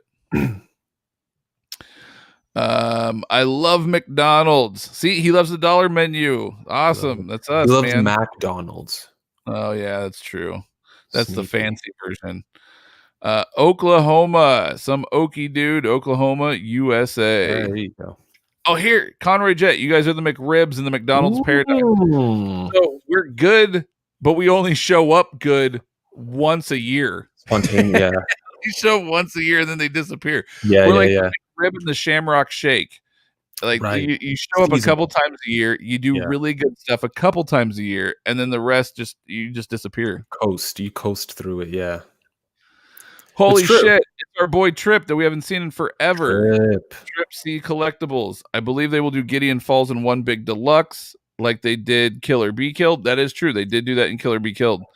I believe it had more issues. Gideon is 27 or so. I can't wait to get that and read it, and hoping Ice Cream it. Yes. God, hopefully. Trip, where the hell have you been? Why are you just now joining us? Welcome we haven't back. seen you in like the last 10 live shows, or maybe even longer. Trip used to be Trip was like one of our very first hardcore watchers on our live streams, and then he just up and disappeared. He just comes back like this. I should say that I hope you're doing well, and I hope nothing bad happened. Let me back up. I hope you're doing okay. All the best. Yeah. Let me back it up. I do hope you're doing okay. It's all jest. Now eating my Queen Anne chocolate covered cherries. Oh, JT, I'm jealous, my man. I hope you got a lady you're caressing while you do that. Every horror film is a cult film, but Brain Scan is pretty bad. Oh, dude, it's my guilty pleasure. I love Brain Scan. I mean, yes, it's corny. Yes, it's bad. I get it. I'm not trying to stick up for it, but it is my guilty pleasure movie. I love it, and I get excited to introduce it to people, and then people see it, and then they go, and I'm like, fuck it, I had a good time. You try to justify it, yeah. Those are the great comics of our time. I don't do enough drugs to like Morrison. Come on, man. That's fair. That's a very fair statement. Meta Baron's Definitive Edition was my first purposeful buy to begin my collection. Holy shit, you went right into it. Yeah, he went deep right at the start. You went right in. Yeah, he's like, I'm just shoving it in there. Which is fine. Trip C's Collectibles. I just let it go because I really used to support and follow all of those guys till I contacted. Oh, he's talking about the Omnibus collectors group on Facebook. I was like, wait, what? I just let it go because I really used to support and follow all those guys till I contacted Jess to get back in, and he said he would talk to other admins and got back to me and said no, and they blocked me. Yeah. What the hell did you do? I didn't even know you got kicked out. Who knows? Probably said he liked Billy Bermejo's artwork. A lot of things Alan Moore are good to jump into. Right. That is also very true. Writes a lot of self-contained stuff. Yeah. Would Grant Morrison's Green Lantern get a complete edition? It must. It hasn't yet, but I sure hope that it does because these weird ass hardcovers, they're gorgeous design, but they don't match, and it's really weird. Yeah. I assume it will. What are your thoughts on Lady Killer Library Edition? Never read it myself. I do like Joelle Jones's artwork, though. She's a very, very talented artist. Library edition size. I mean, the library editions are usually pretty cheap. So if you can find that thing for cheap, by all means, go for it. I don't know what the story's like, but the artwork is definitely top notch. I know that for sure. Yeah. Yep. Tripsy said it might affect some of the people in a negative way because of something I said in a group. A bunch of wet, soft thoughts is what they are. I never had problems or arguments. I never posted. I only sold. Dude, what was your name? Now I'm curious. Hit me up. What was your name? I probably bought from you, I bet. To me, Tripsy, those groups seem weird, at least to me. Yeah. Let me open it right now and see. Oh, he's looking up the Marvel Masterworks Ghost Rider. And Detective Pikachu. JT, you're making out like a bandit, my man. Damn. I'm jealous. I don't want to sound reductionist, but top gaming is absolute Sandman 1 through 5 in death, right? Yes. Yeah. No. That is by the absolute gaming stuff. Yeah. For Yeah, I mean, he's and done a bunch of short stories, but yeah. Yeah, he's done a lot of that's what short it comes story down stuff. to. As far as like the comic graphic novel world, Sandman is definitely where it's at. Yeah. Then he's obviously wrote a lot of prose, which is great, like American Gods and things Yeah. like that, which is also amazing. Which Yep. actually got converted into a comic, but American Gods, yeah. I don't know if he writes the comic or if somebody else writes P. it. Craig Russell writes and draws it. And P. Craig Russell's done a lot with Neil Gaiman, so I imagine it's a really accurate representation, but Yeah, I've read the novel. It's good stuff. I'd still count that as a Neil Gaiman comic because it's like It's based on his work. Yeah. Trip C, yeah, now I see it with all the beef between Geminites and Omnibros. Yeah, I didn't when I was a part of both groups, but seeing how they act and treat people, I can see how toxic it is. Yeah. Can't wait for the reprint of the Doctor Strange Epic Collection #1. Awesome, JT. That's Very awesome. cool. You love that Silver Age stuff, and that makes my heart happy. Hell yeah. Attack my personal life and get a case opened against me, which didn't happen, but still they sent someone to my house. What? Because some rando on the internet called concerned, which I could see being good. Dude, you're gonna like if you don't want to go into details on this on the live, you're gonna have to like message me, email me. I'm so confused by what the hell's going on right now. But no, I'm curious. Love Alan Moore, not a fan of From Hell. A lot of people are not fans of From Hell. I've noticed that. Like a lot of people I love a lot of what he does. I loved, Watchmen, and I loved V for Vendetta and all this, but like From Hell, nah. A lot of people draw the line at that one. Do you draw the line at that one, Mike? It's not his best work, but it's not bad. It's very wordy. A lot of talking in that book. Gotcha. I guess if you save some kid's life, but I have 3 kids and my fiance, and there's nothing wrong with them. We're a happy, healthy family. You try and take that away for what? That's kind of crazy. I'm very curious. Confused by what's happening right now. Like, for someone to call the cops, you're gonna have to hit us up, man, and let us know what the hell's going on. Message me on Facebook or something. His DD is really good from what I've read so far. My God Out might be one of the DD's finest hours, at least as a story. Yeah, his DD, dude. Like, oh my God, I regret ever selling that custom bind that I had. Very good. I almost had a chance to buy it back, and then it got sold right before I messaged. I was like, son of a bitch. Damn it. Torso by Bendis is really good. Okay, so those are some of the smaller crime books he did. Yep. He did respond to me on Twitter earlier tonight. That was awesome, dude. That's cool. Whenever like a creator responds to anything like that, I love it. You just get giddy. Yeah. Gideon Falls was already announced. The first volume is issues 1 through 16. Dope. So they are going to do it in 2, but that doesn't make sense. That's such a weird way to break it up. 1 through 16 and then 17 through 27. Yeah, I don't remember how the story goes. Maybe it works that way. I don't know. But that's still weird though. Weird way to break it up. Strange. Just throw it all in one freaking volume at that point. Matt, Ghost Rider 10 reprinted Marvel Spotlight 5, which was the first appearance. That is why it's just a cover. See, that's what I thought. But when I tried looking up like Ghost Rider 10, it's actually like the first battle with Hulk. And then it goes into issue 11, which is also another battle with Hulk. So I'm very, very confused by this because that's what I had read too, was that it was a reprint of Marvel Spotlight 5. So I was like, oh, okay. But if you actually Google Ghost Rider 10, it's a real issue, and it is not the Marvel Spotlight 5, which is in the very first, Marvel Masterwork. So I'm very confused by this. Because I thought the same thing, but it that doesn't make sense to me. Because if you Google it, it's like a battle with Hulk. It's a book, so I'm just very confused.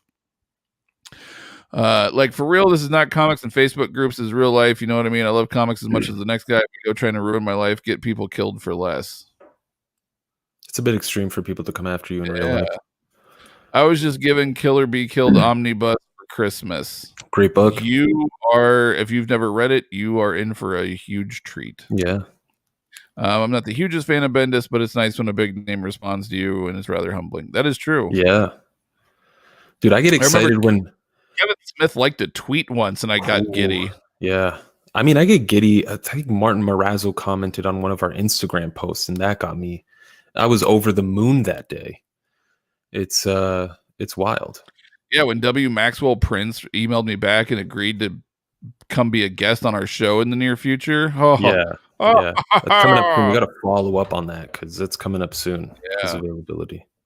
I'm doing fine. I've been here just listening while putting the toys together for the morning, and I've been watching, just listening or catching later. But yeah, all good here. Well, that's Awesome, good. man. I mean, aside from the drama you went through, happy to hear it's been good. Yeah, yeah. Do you guys have any original comic art? I just purchased my first piece, waiting for it to ship. I I wish. actually do.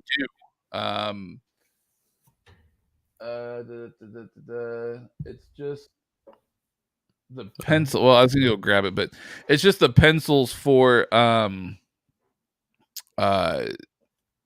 drawing a blank all of a sudden. Superhuman Resources.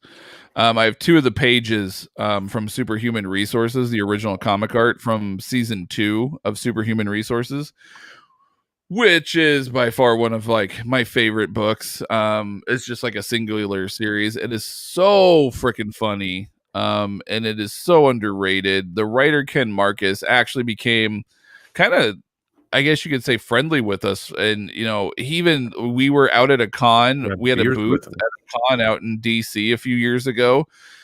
He lived out in Virginia, about an hour and a half or so away from the con.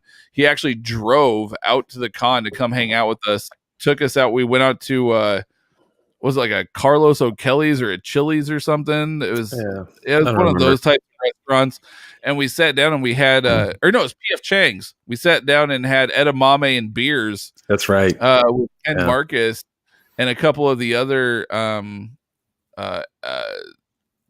Dudes in his entourage. I almost said Top Cow, and that's not Top Cow. Action Lab. Action Lab.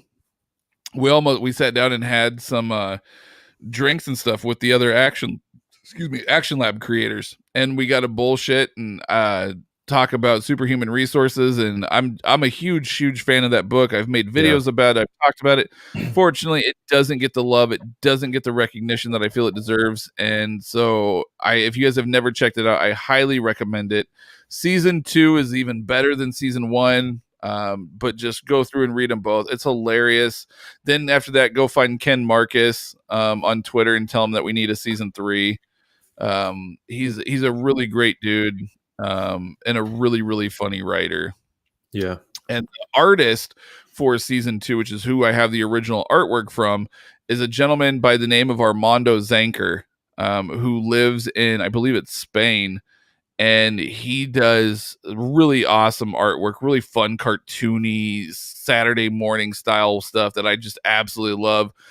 Go follow that dude on Instagram as well. He's really nice guy. Yeah. Him and Ken emailed me a bunch of artwork and stuff that I have framed actually back here, hanging up on my wall. Very cool. So yeah, go check him out. Superhuman Resources.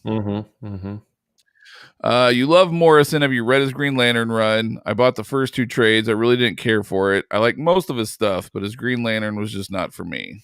Yeah, I've been reading his Green Lantern run. It's it's different. It's definitely not like your Jeff Johns Green Lantern run. I really liked it though. I think he's trying to sort of go through the various eras of Green Lantern, which I find enjoyable, especially seeing like Liam Sharp sort of live up to that expectation where he's doing like Jack Kirby style artwork and going through the various eras of Green Lantern, trying to sort of emulate like a Neil Adams or whoever it may be that may have worked on.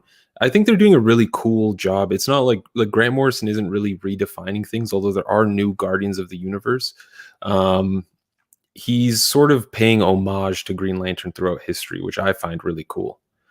It's not his best work. It's nowhere near like his Batman, but I've had fun with it so far. I'm enjoying it. Yeah. I get it's not for everyone though, for sure. It's like everything by Morrison. Some dude. Some of my favorite artists, since you guys were talking about it earlier, include Ditko, Mignola, Mobius, Bermejo. Yeah, dude, Lee Bermejo was God, he should have been an honorable mention for me. I was so torn. Yeah. Sean Phillips, Darwin Cook, Alex Maleev, and plenty more. Yes, God, yeah, so good. It just goes on. Nasir, hey guys, what's up, man? Also reading Darwin Cook's adaptation of Parker at the Very moment. cool. I hear good things. Yep. Never bought an Absolute in my life. Oh, sir. I want to buy one just to see how they are. What would you recommend to buy? The Absolute Sandman. Sandman, yeah. Sandman's always my number one pick. And not only that, but it's also one of the more least expensive of the Absolutes. A Yeah. lot of Absolutes are a little more expensive. The Sandman ones are actually pretty, especially for the build and the make of them, are pretty well priced. Yeah. So if you really want kind of a creme de la creme sort of excellent story, excellent build, excellent book, just everything, Absolute Sandman. Yeah. Now, if you're looking for something that's more self-contained and it's just like a one and done type thing, I don't know. There's a few. Absolute All-Star Superman. Yep. Yeah. Absolute Green Arrow by Kevin Smith. Love that book. Yeah. Again, Andy Parks, Phil Hester on art. Yeah. Can't go wrong with like Absolute Kingdom Come. Yep, that's another good one. Killing Joke is kind of cheaper if you really love that story and can Yeah, justify Killing getting Joke, that really story in Absolute. Watchmen, Absolute Watchmen. Yeah, V for Vendetta, Swamp Thing, any Alan Moore Absolute, I'd recommend. I think Absolute Planetary, the reprint came out, or it's coming out soon. If you want to support, I don't know how much money Warren Ellis is getting from it, but if you want, that's pretty good artwork by John Cassidy. Planetary, great fun story too. I mean, I don't know. I don't know. Wonder Woman by Brian Azzarello is pretty fun. Absolute. What else do I have? The events are okay. I wouldn't recommend getting an event in Absolute Edition though, just because it's not really rereadable in my opinion. Long Halloween is a great Absolute to get. Yeah, I'll stick with those for now. I love From Hell. We have someone that really digs From Hell. What did you like it, Mike? Have you read it? Yeah, I thought it was good. It's definitely not anywhere near Alan Moore's best work in my opinion. I know some people think otherwise, but yeah, it was probably one of the most boring things he's done. One of the toughest things to read through. Gotcha. Smotluck, Mike, you are the only YouTuber that loves Grant Morrison as much as I do.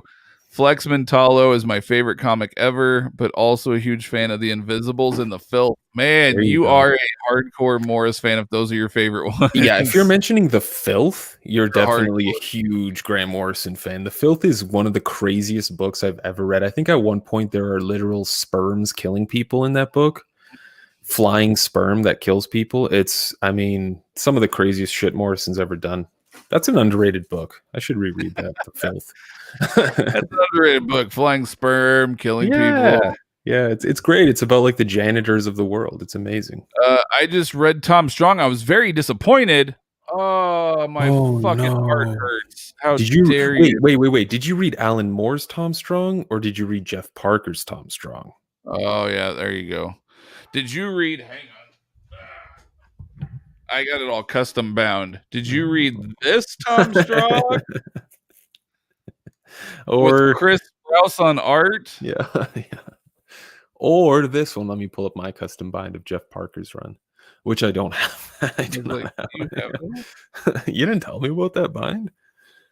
Yeah, so if you read the one with Alan Moore and Chris Sprouse and you were disappointed, I don't even know what to say to you. Yeah, I mean, that's, everyone's different. Everyone, exactly. I can't hate you for shocking. It's still very shocking. How do you, I don't know, at least the first issue, like, I can't imagine not loving the first issue. Like, that one made my heart so happy, dude. Yeah. It's like the ultimate, I don't know, it's not even for comic, it's just for fans of anything. When I comment and I just read Tom Strong. I went, yes. And then I kept reading and I went, oh. Yeah. It's, I don't know. I got Alan Moore Swamp Thing 1 and Green Arrow Absolutes. Love the format. It's a fun format for sure.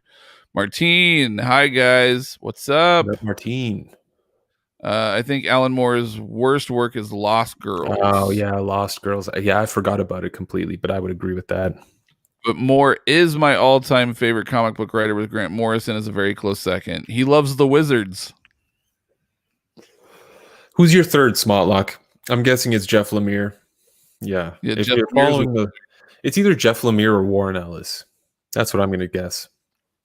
Tripsy. So I posted about it asking for help or concerns. My family, mother, father, and stuff thought it might be some of the books or statues might have been voodoo or something, which I didn't agree with my family, but is very spiritual and religious. And after what I've seen and lived through, yeah, I get it. My fiance didn't even believe in the stuff, but then that happened and boom. But I guess someone thought I was on drugs. I guess from what the DSS agent said. What? Some guy Jesus. thought I was some crazy random guy posting on a crazy drug rant and neglecting my kids and demon hunting because I was scared and reached out for help. Jesus. Are you fucking I serious? should have called the cops on my ex. That's insane. For someone to call the cops on you. Wait, you should call the cops on your ex. Yeah, dude. She would put like salt in the corners of the house because it would ward off evil spirits. No. Yeah, man. Yeah, I dude. didn't know that. She's Colombian. They're very into that sort of, I don't know what to call it, but that sort of voodoo thing. Yeah. Magic. Not the Grant Morrison kind of magic. If it was Grant Morrison pouring salt in the corners of my house, I'd be like, yeah, do your thing, dude. I would trust you. Go ahead, Grant. Go ahead. You know what's up. I think it's because issue 27 in Gideon Falls was equivalent to 4 issues. Is it really that long? I haven't read it yet, so I guess I didn't know that. Of course, Andrea Sorrentino would do that. Ethan Van Sciver blocked me once, and I got giddy. Yeah. Yes, that's a fun block. I remember back in the day, I was like, I love this man's art, and now I'm like, I just can't do this man's art. Yeah, and it's just due to the scumbaggery. Yeah, scumbaggery, if you will. All right. Dan Slott blocked me on Twitter. There you go. I want Ed Brubaker or Jeff Loeb to write a Ghost Rider run. Love if they could do like a Johnny Blaze or even a Daniel Ketch, I'll even take a Ketch. If they brought back, and did one of them as Ghost Rider, that would be cool. Yeah. Warren Ellis kicked me off the WEF once for defending myself against one of his movie producer friends. In hindsight, maybe that was. yeah, I think you're on the right side of history there, friend. But besides moving and having to pack all my books and statues up in the boxes and into a building, which was devastating, I'm blessed. Great Christmas. Kids are all happy. Well, that's good, man. That's beautiful. Yeah, that's what's most important. I like Morrison's Green Lantern run. It's not my favorite Morrison, Agreed. But I like it. I was really sad when I heard about the whole Ellis debacle. Yeah. Shame. Love the channel. Keep up the good work. Thank you, sir. Thank you, Chris. Happy to see a new face. I just thought a group full of people that read comics would be more open-minded about things and maybe accepting and not just judge and condemn a man so fast. My fiance said no furniture and nothing. Wow. That's crazy. Don't want to get into that situation. Yeah. Your thoughts on the current Batman tie-in run? I've only read a couple issues because of the fact that I am waiting to just binge a whole bunch of it all at once because I'm an impatient person and I hate fucking waiting. Yeah. I know it sucks to say. I know it's horrible. I really do feel bad about that, but there's so much to read out there that if I try to do a month-to-month book, it gets put on the back burner and then I forget all about it. I'm horrible about that stuff. But from the couple of issues that I did read, I was very excited. I love Tynan. I was very, very excited. Hush Absolute Swamp Thing, or Swamp Thing. Absolute Day Tripper was an emotional one. Yep, that was good too. I bought Planetary and Omniform. Love it. Right there with you. Any Absolute with Alice Ross artwork is immediately worth it. Correct. That is very true. Correct. I like Morrison. Not a huge fan, though. I guess I'm just a dirty Alan Moore fanboy, and I like his stuff more. But he's done some good work. Now, All-Star Superman and Arkham Asylum are masterworks. Some good work. Okay, listen, some okie dude. If you haven't read Animal Man, listen, it's 24 issues or 25 issues of pure gold. His Batman run, oh, come on. At least for me. That's true. I just get mad. Straight had to move everything out in one day. Man carried from the top floor out of our apartment. Started like at 6 a.m. straight to the front yard to the yard sale. Took all day. Couches, beds, and all. Practically gave it away. Oh my god! Wow. I might have bought the Absolute Preacher, but since Omnibus Volume 2 is announced for August, I will get that instead. However, it is DC. Fair point. Long Halloween is a beautiful book. That it is. What are your thoughts on the January solicited DC Swamp Thing? That's the Snyder So Swamp Thing, isn't excited. it? That's the new 52, the entire new 52 run. Yeah, So that's the Snyder and Lemire and Soul. Snyder. Or yeah, Soul. Sorry, Snyder and Yeah, Soul. great stuff. Can't wait for Lemire that book. did Animal Man. Definitely gonna get that one. Yep, I will be buying that one as well. Yeah, man, Ellis still rocks. I mean, at least his books do. Him, Morrison, Vaughn, Ennis, they'd make up most of my collection. Great writers. I think if you've read it normally, Long Halloween is great in Batman Halloween form. Just don't let that be your first time reading that story. That makes sense. Batman noir form, that is.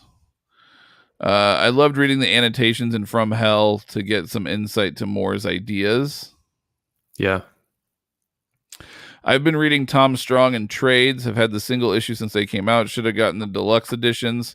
You wouldn't Buy have the series, trades or buy the singles. That's what I did. The Tom Strong books were just simple kid stories. How dare you, sir? Well, the Saturday morning cartoon fun. And some were more in depth. They weren't all like super, but I mean that was the point. Like they were just fun, like Saturday morning adventures.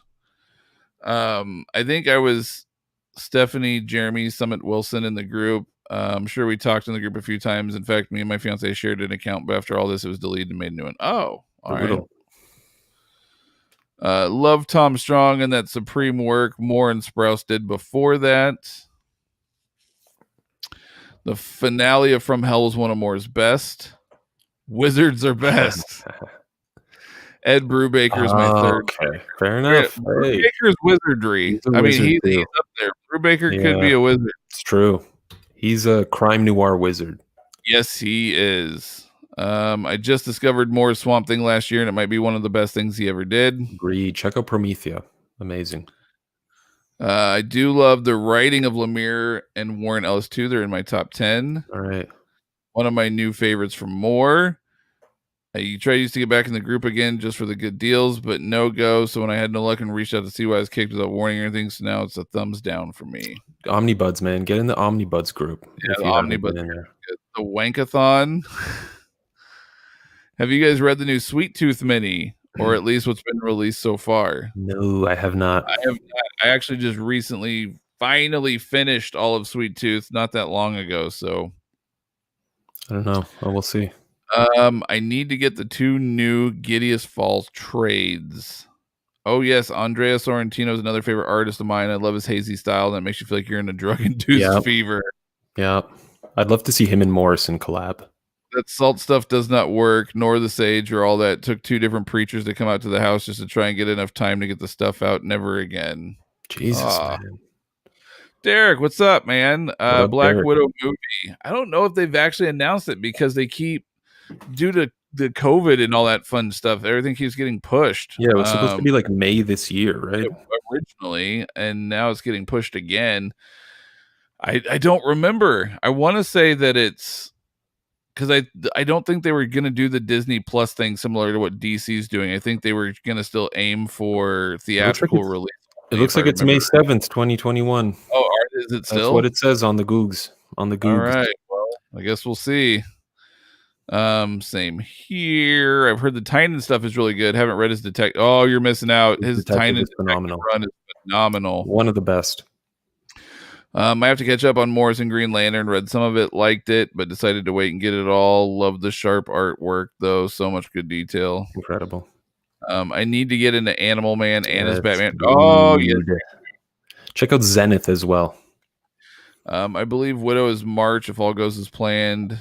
Sony, Marvel, and Disney. Plus, I believe it's 12 to 15 new projects that they have now from till 2023. Plus all the Star Wars stuff. It's like 50 something different things. All of Morrison is good. I would say his Action Comics is my least favorite. Yeah, not his best work. Still psyched for the Omni. I hope Ascender gets a deluxe edition soon. Yes, it will. Probably it has will. to. It has to. Yeah. 2021 seems like the year of Rick Remender oversized hardcovers. So many new ones announced, and I hope Deadly Class gets a reprint. God, I can't wait.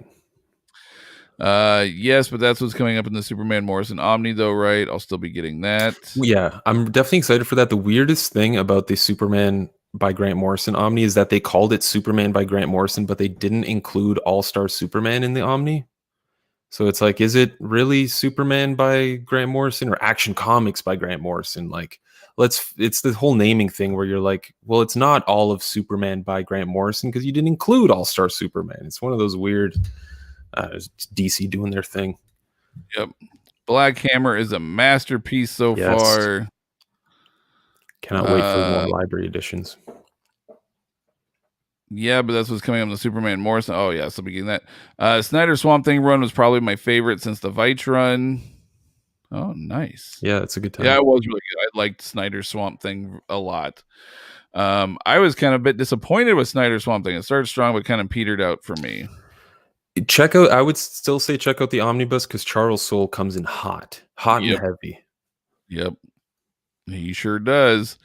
I'm actually reading Charles Soule's Darth Vader run, and between that and then like curse words and he can write. Like, Charles Soule's becoming, and like She-Hulk, like Charles Soule's becoming a writer that I really like. He's like sneaking up onto my like honorable mentions top 10 list. Like, Charles Soule's a lot of fun to read. He has some hitters, and his Darth Vader is so good. I need to check out his Daredevil. Thoughts on East of West? It is like hurricane here in New Jersey, 62 degrees and will be 20. That sounds like it was here in Nebraska. Crazy weather, power going out all over the place. Oh, that's not happening here. Thoughts on East of West? Love it. I haven't read it all. I have a hard time getting into it. I think I just need to be in the right mindset to sit down and read it. I think that's my issue. I was deeply gripped by it from the first issue. I love that series. I can't wait for the third volume. It's probably going to be a year before I get it from your place.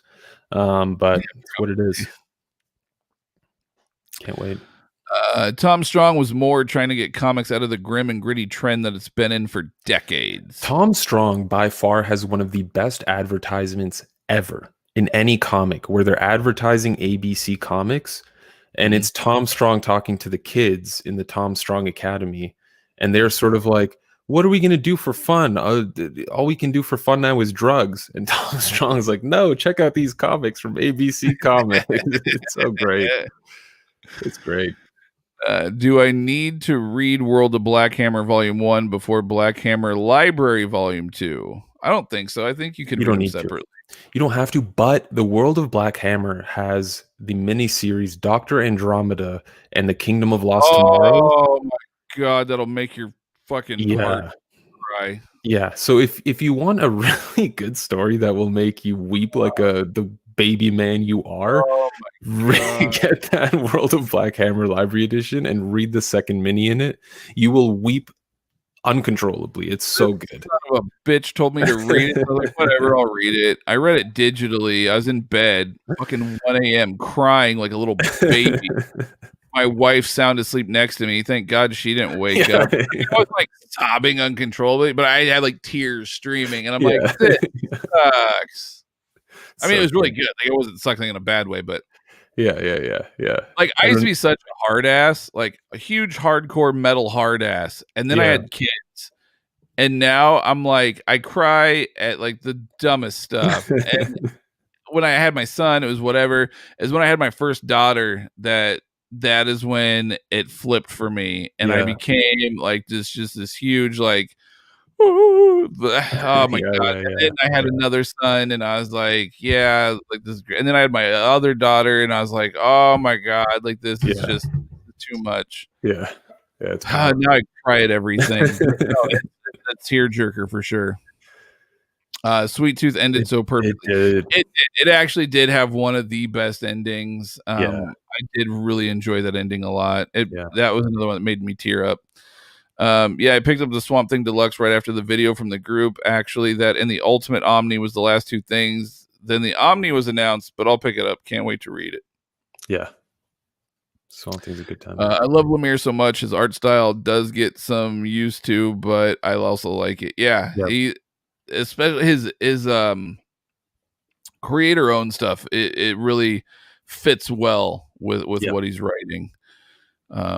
Night all, peace, be kind, and keep on moving. You too, buddy. I love the Black Hammer Library Edition. I just signed up for HBO Max to watch Wonder Woman tomorrow. That's some love. Black Hammer is a masterpiece so far. Agreed. World of Black Hammer is Dr. Andromeda. I heard necessary to read. Yeah. Christoph, we are almost at 3 hours. We're 2 minutes away from hitting the 3-hour mark. Hell yeah. Morning in And we're 20. ending it as soon as 1 second passes through. We still have to do our giveaways too, our quiz giveaway. My God. So I'm gonna fly through the rest of these comments real quick, and then we're gonna do the giveaway quiz, giveaway trivia, whatever the hell it is. I still get that Morrison Action Comics Omni 2, even though it's my least favorite thing he's done. And yeah, why didn't they include All-Star Superman? One of the most thorough explorations into the comics medium since Watchmen. There, I said it. Souls DD was pretty good. Oh, that's right. He did Daredevil too. A nice return to form after the debacle that was Wade's run. Oh, I loved Wade's run. It was fun. Very fun. Wade's run was great. Yeah. Yeah, I saw that no All-Star Superman, but I have that and read it already. Man, DC does some stuff so weird sometimes, but I do love the Absolutes and Omnis that they've been putting out for Vertigo. East to West is probably my favorite Hickman comic, and I love almost all of his work. I need to really, I have it. I saw that custom you gave me. I just need to redo it. Every time I picked it up, I don't know if I've been in the right mood for it. Yeah. It's good with like a nice ambiance and some good background music and just really get yourself in that Western feel, you know? I think that's my issue. Yeah. I have all of it, East of West, read and loved the first hardcover. Still got to jump back on and read the rest, but stoked. Hickman's a binge read as well. I'll just say, throw that out there. Who do you think is the sexiest comic writer currently? Grant Morrison, man. I should pick a female, but I'm going to say Grant Morrison. Gail Simone. No. Sexiest. Like, I guess, what do you mean by like? What is the like? Do they turn you on? Grant Morrison. Who turns me on? Yeah, that's a tough one, man. That's a tough one, especially for writers. Yeah, it's tough. W. Maxwell Prince. There, yeah. I said it. If it was artists, I would say Jorge Jimenez. Very good looking dude, I must say. If we're talking actors, I'll just throw out Jason Momoa because I mean, I'm just gonna go there. Keanu Reeves. I mean, he's kind of writing Berserker with Kent. Yeah, True. Kent's sexy. He's got an epic beard. Good looking dude. Yeah, Kent's a very sweet looking guy. Like, he's not sexy though. He's very sweet. Like I feel like I could get in a very long term relationship with Matt Kent. Like we could get a mortgage together. We could get a mortgage. Yeah, true. I feel that way about Colin Bunn as well. Right, Colin Bunn, definitely. He's a very sweet man. Very sweet man. Yeah. Brian Azzarello is definitely the most dangerous comic writer currently. Yeah. I wouldn't want to run into him in a bar late at night, like 3 a.m. I wouldn't want to meet him on Tinder. Yeah, no. Because then that'd mean he transitioned or something too. Sexiest comic writer. This is a real head scratcher. Writer. Why does it have to be a writer? There's some artists that I could name. It's a tough one, man. I mean, I'm gonna stick with W. Maxwell Prince. He's a good looking guy. He's a good looking dude. We'll stick with W. Maxwell Prince. Yeah, I wouldn't say Neil Gaiman's sexy, but he's classically handsome. Yeah, he makes the wiener wiggle. Yeah. Sounds like how I got into Black Hammer. Just gripping. I'm sorry. That conversation into that comment was great. I know they have nothing to do with one another, but that was great. It sounds like how I got into the Black Hammer. Woo! It just gripped me. I'll let you grip my hammer from page 1. Dr. Starr was a great read. I feel like Sherlock Frankenstein is good, but not a must read. Yeah. I mean, Dr. Starr's not necessarily a must read either, but it's that good. Well, yeah, fair enough. Sherlock Frankenstein, the Legion of Evil also surprised the hell out of me. Yeah. Right? It's Dr. Andromeda, Dr. Starr. Yeah, I want East to West, but I'm really on the fence. Great stuff. That Black Hammer mini made me cry. The one about the father and son. Yep, that's the Dr. Starr one, Dr. Andromeda. I'm glad we're not the only ones. Okay, I gotta ask, is it wrong that I didn't enjoy Black Hammer as much as most? I don't hate it, but the hype was that's something that I've run into a lot, where if a book gets super hyped up for me, it doesn't hit my expectations because it gets too hyped up. Yeah. However, if I find the book on my own, or if it's not hyped up, I end up loving it more because of the fact that it wasn't hyped up. So I always try really hard not to like oversell things, except for Ice Cream Man. I'll oversell the shit on that. Yeah. I need to start doing that. And Grant Morrison's Animal Man, I'll oversell the shit on that too. But I try really hard not to, just because I've been there before. I've been there a lot, so I know how rough it is, and I know how much that sucks. That's what's like kind of fun about titles like Essex County, where you can't really oversell it because there's nothing really to oversell. You're just like, it's good. Trust me. That's it. Sean, what's up, man? Better late than never. Lemir's like Eisner in that way. His art takes some getting used to. Yeah, that's true. Merry Christmas. It is officially Christmas, isn't it now? Merry Christmas. Ho, ho, ho. Older I get, the more emotional I get. Welcome God. To the yep. I'm only 27. What's going to happen? Wait till you have fucking kids. Oh. Man, I'm waiting on 4 orders right now. Mail is killing me. Yup. Taking forever. I had my package at my post office on the 21st. It's like 5 minutes from me. I checked it today after nothing. It's now in Charleston. Yeah, I've had some weird shipments as well. Perfect timing on our part. There you go. Supposedly Dark Horse will not reprint any more library editions for Harrow County. They will release the softcover omnibus editions. I think those are still pretty easy to find, though, in library, if I remember, unless I'm wrong. But last I checked, they were still pretty easy to find. I hope they're not, because I have volumes 1 and 2. If anyone wants them, hit me up. I'm trying to sell them. Ooh. What are your thoughts on the Alan Moore From Hell Master Edition? It is the color version of the original From Hell. Colors were added by the original artist. That's something I would go for. I would go for the colored by the original artist, especially considering it's not like a Bernie Wrightson style of art where like the shading matters, or like the black and white doesn't really do anything, in my opinion. So I'd go for colored as well. Definitely Grant Morrison. There you go. Dog, that glow in the dark specter action. Oh, dig that glow in the dark. Dog, that glow in the dark specter. Yeah, it's fantastic. Except one of my kids ripped his freaking cape off, so now I got to glue the cape back on. Yikes. Do you guys got a music playlist when you're reading? If you do, I need it. So Mike can speak to this probably way better than I can. I recently just got into listening to music. Before, I always had to have everything quiet. Like I just had to have it like pitch quiet in my room. Yeah. And I think Mike was the one that turned me on into listening to music, or having music on in the background. And so what I did was, it works really well for me when I'm reading old school Batman. I just go to YouTube and I'll type in like a Hans Zimmer soundtrack for like Man of Steel or dude, or whatever, and I'll just listen to like a Hans Zimmer soundtrack, and it's fucking fantastic. It actually does really enrich the reading experience, especially if the timing's just right, where it's an action sequence and the music's getting intense. You're just like, oh, beautiful, or emotional, and it's like the music's getting down and quiet, and it's just this emotional scene between Batman and Bruce and Alfred. Yeah, that's a good move. Usually if I'm reading a Batman book, I'll go for the Arkham Knight or Arkham Origins original soundtracks. You can find those on YouTube. Anything Superman I read, I'm instantly going for the Man of Steel Hans Zimmer soundtrack. It's perfect. You don't need to do anything else for Superman. Anything like sci-fi or fantasy, I just Google 1 hour or 2 hour music mix, choose one that seems to vibe. I remember when I was reading Darth Vader, there's an amazing soundtrack. So I think someone made this. It's called Anakin's something. I forget what it's called, but it worked so well for Darth Vader. I recommend that. But yeah, anything without lyrics. I'm in the process of reading Darth Vader by Charles Cole, part of my Star Wars readathon. Oh, nice plug. If it's sexiest in comics, period, I'd say Jenny Friesen. I'm unfamiliar. I'd have to look that I'll up. Take it.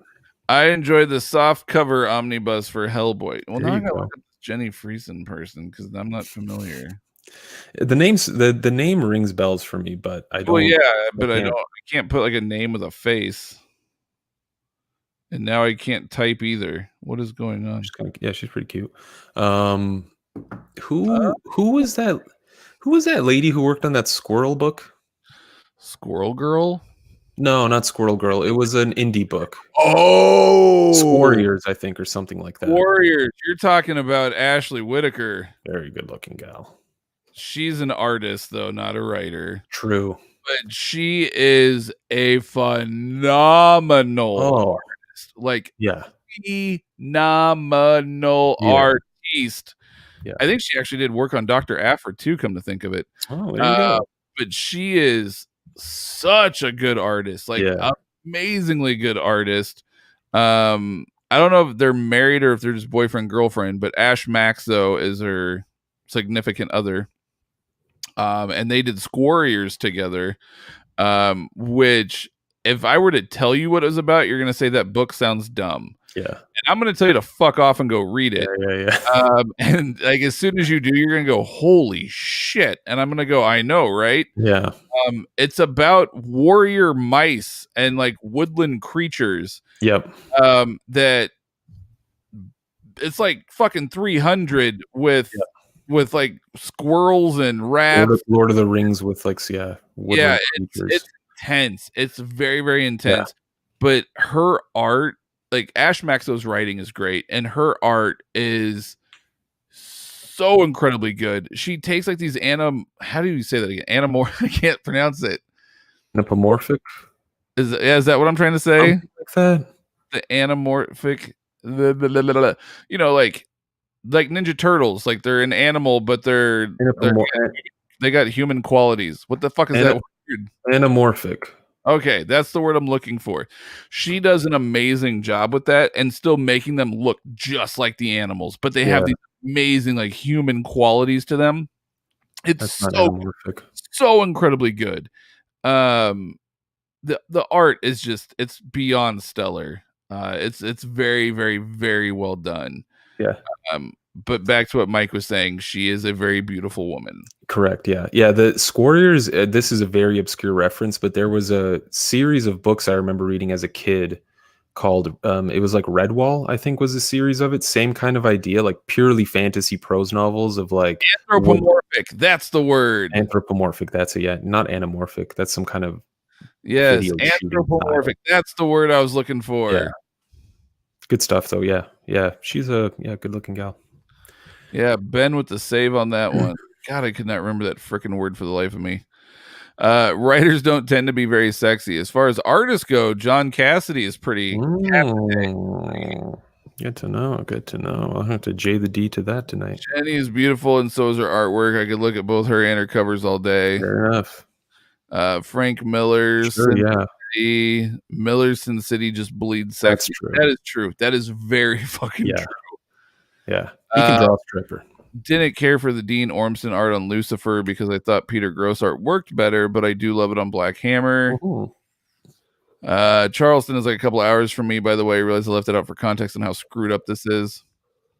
I've never been a huge Miller fan, and that's okay. Not a lot of people are per se, but Sin City is like it's a masterpiece. Whether you're a Miller fan or not, I think even non-Miller fans can agree that Sin City is a freaking masterpiece. Yeah, truly.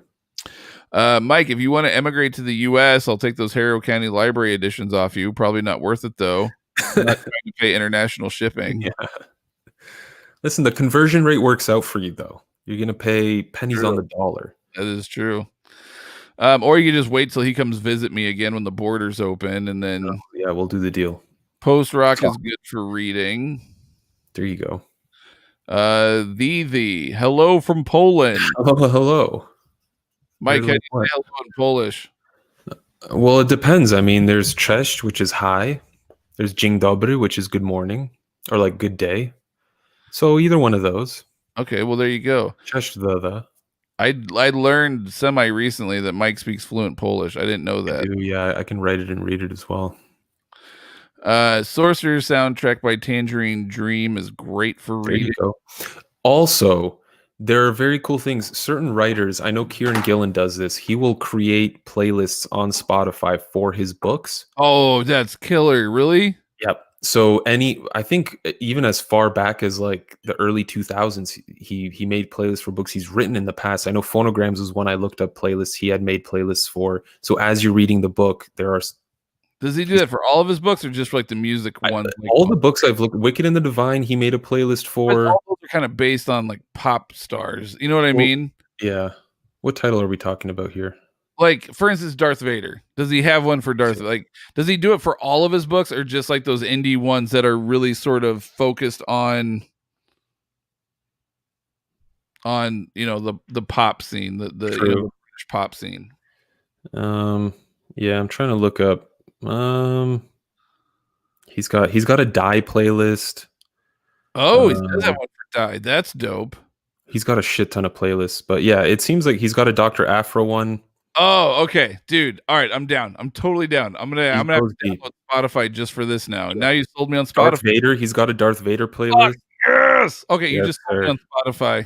Yeah, there you go. First it was for JRE. Now it's for Kieran Gilden's playlist. Does it cost me money? That's my next question. You can get it for free. There's Young Yeah. Avengers. He's got everything. He's done it for most of his titles. Yeah, I love it. That is so cool. Okay. Ox Meat Pete.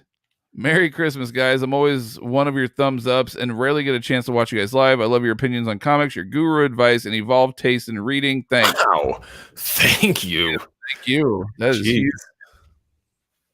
Always appreciate that. Yeah.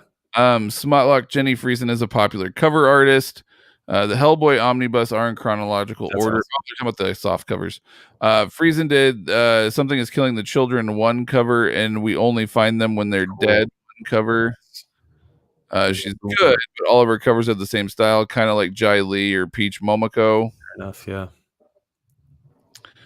Friesen does beautiful Wonder Woman covers in Red Sonja with Gail Simone and the huge complete edition. They did a bunch of others. I had a lot of the covers, used to collect them. You're almost there with Team Anamorphic. Anthropomorphic, yeah. Yeah, and that is her more recent work that is getting a lot of good feedback. Oh, she does some great covers, yeah. Talking of Miller just finished Ronin. This piece is mind-blowing. Yeah, great book. Frank Miller is a genius. Cartoonist kayfabe covered his last issue of Daredevil recently. Hard to believe that was Comics Code Authority approved. Wait, Mike is a cancer survivor and he's fluent in Polish? Your respect level keeps going up for me, man. That's what I'm here for. And he's about to top Neil Peart in electric drums. Yeah. If Neil Peart never touched electric drums, I'm definitely better than him at them. Chrissy Zulo. All right. I don't like his artwork. It's fine in Sin City. Batman Year One is great, and his early Daredevil is good too. Dark Knight Returns is great. It's not him in Year One though. It's Dave Mazzucchelli, but it happens. It happened to me too. Any Star Wars comic, you just need some Star Wars soundtrack music. Yeah. That could work. Him and Alan Moore are kind of the madmen in comics. Well, and Grant Morrison. Yeah. Agreed. All right, guys. So that's going to bring us, we're caught up on comments that you guys have been talkative, which we love. Of course. This has been a lot of fun. But that's going to bring us to our THC trivia giveaway. We did promise. It's now officially Christmas, so let's give away some fucking presents, right? Hell yes. So we currently have 2 presents to give away, maybe more. Maybe I'll look around and see if I have something else I can ship out. The only problem is if I do ship anything, it has to be somebody in the US because I ain't paying international shipping. Agreed. I just finally rebought the omnibus and I'm so excited. Okay, so good night, Sean. Good night, Sean. Unless you want to stick around for the giveaway. Here's what we're gonna do. We're gonna do the $50 giveaway first. Because you can only win once, and so we might as well do the big giveaway first. So here's how this is going to work. So we want to try to keep it fair for everybody, or as fair as humanly possible. Yeah. So I'm going to ask the question, and if you know the answer, type the word me, M-E, right? Type the word me, because the answer might be kind of lengthy. And I don't want those that are slow typers not to be able to have a chance to answer. So type the word me. The first person to type the word me in the comments section and send it We will call on you to answer the question. We'll then give you like 30 seconds to answer. If you get it right, you get the gift card. If not, we'll go to the second person that answered me, so on and so forth, just to try to keep this like as fair as humanly possible. Okay. Yeah. So $50 question, $50 gift card question. Here we go. Name the binderies that Mike and I use. There is one acceptable answer for Mike. There are two acceptable answers for me. And name one of each of our custom binds. So name a custom bind that I've done and a custom bind that Mike has done. You have to be able to name both in order to win. All right. First person to type me was Ben. So Ben, I'm going to give you 30 seconds starting now to answer the question.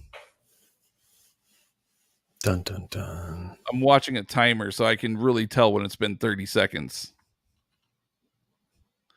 Dun, dun, dun, dun, dun, dun, dun, dun. I don't know why I'm singing fucking hey, hey, goodbye. I should be like of the moment. Yeah. Like the final countdown or something. 5 seconds. 3, 2, 1. Oh.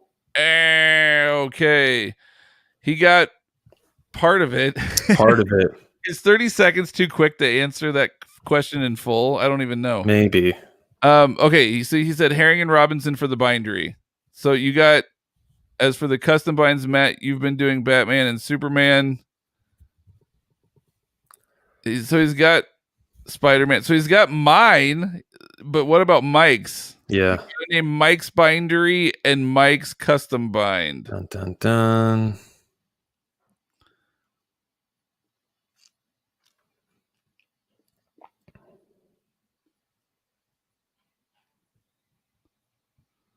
I mean, you've got mine down. Yeah. Come on, Ben. I thought you had respect for me, man. What is this, dude? The truth reveals itself. Oh, he's out on Mike's bindery. Damn. This is why it's the $50 question, because we knew it would be kind of tough. That's why it's the $50 question. It's a tough one. All right, Christoph, you've already kind of got the answer somewhat for me. Okay, but I'm going to say name another. So obviously you got the bindery for me. That's fine, whatever. Correct. But name another custom bind that I have that hasn't been named yet. And then Mike's custom bind and Mike's bindery. Let's hit it. Matt HR, Mike Layman, Matt Hitman, Mike Demon. Holy shit. He's got it. He nailed it. Boom. Christoph nailed it. That is 100% on the money. Correct. Super. He chose, at least for me with the Demon, it's kind of an obscure bind to choose. So props. Big props.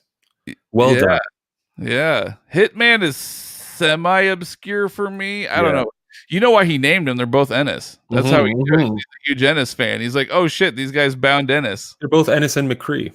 Yeah. I'm more impressed that he remembered Layman though. That's where he gets the bonus points for me. Is I'm more impressed that he remembered Layman. Yeah, that's very impressive. I do mention it whenever I talk about custom binds, but like not that frequently. No, that's good. That's good. All right, so Christoph gets the $50. Yeah. All right. So thank you, Ben, for trying. Valiant effort. So here's our Ben. You're still eligible for the 25. Correct. Okay. So again, first person to type me, then we'll give you 30 seconds to answer the question. It's a little bit shorter of a question. It's not as lengthy. 1 second. I gotta go back and remember how I worded this. I don't remember how I worded it.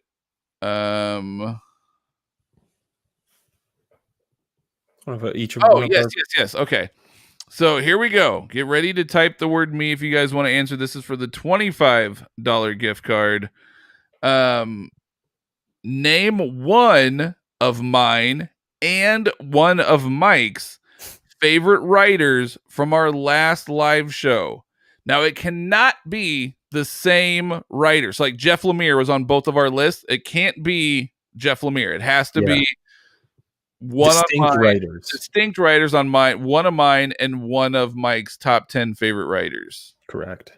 All right, go. And Krivtsov, unfortunately, Krivtsov, you are out of the running for this one. Well, we yeah, gotta give it to someone else. all right, Ben said me again. Ben's All up right, Ben. first, followed by Smotlock. All right, Ben, you're up. 30 seconds starting now.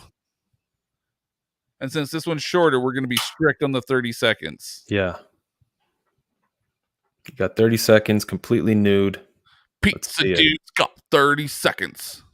Oh, he even named the numbers. Whoa, okay. Fair enough. W. Maxwell Prince, number 8 for Matt. Grant Morrison, number 1 for Matt. He even named the numbers. Stanley, he's still going. Stanley, number 2 for Matt. He redeemed himself. Unless he's got the video. Even if that's the case, I love the dedication and the hard work. Yeah, that's really awesome. The numbering is insane. Shit. That's impressive shit. All right, so he's got the $25 gift. Our winners. We got our winners.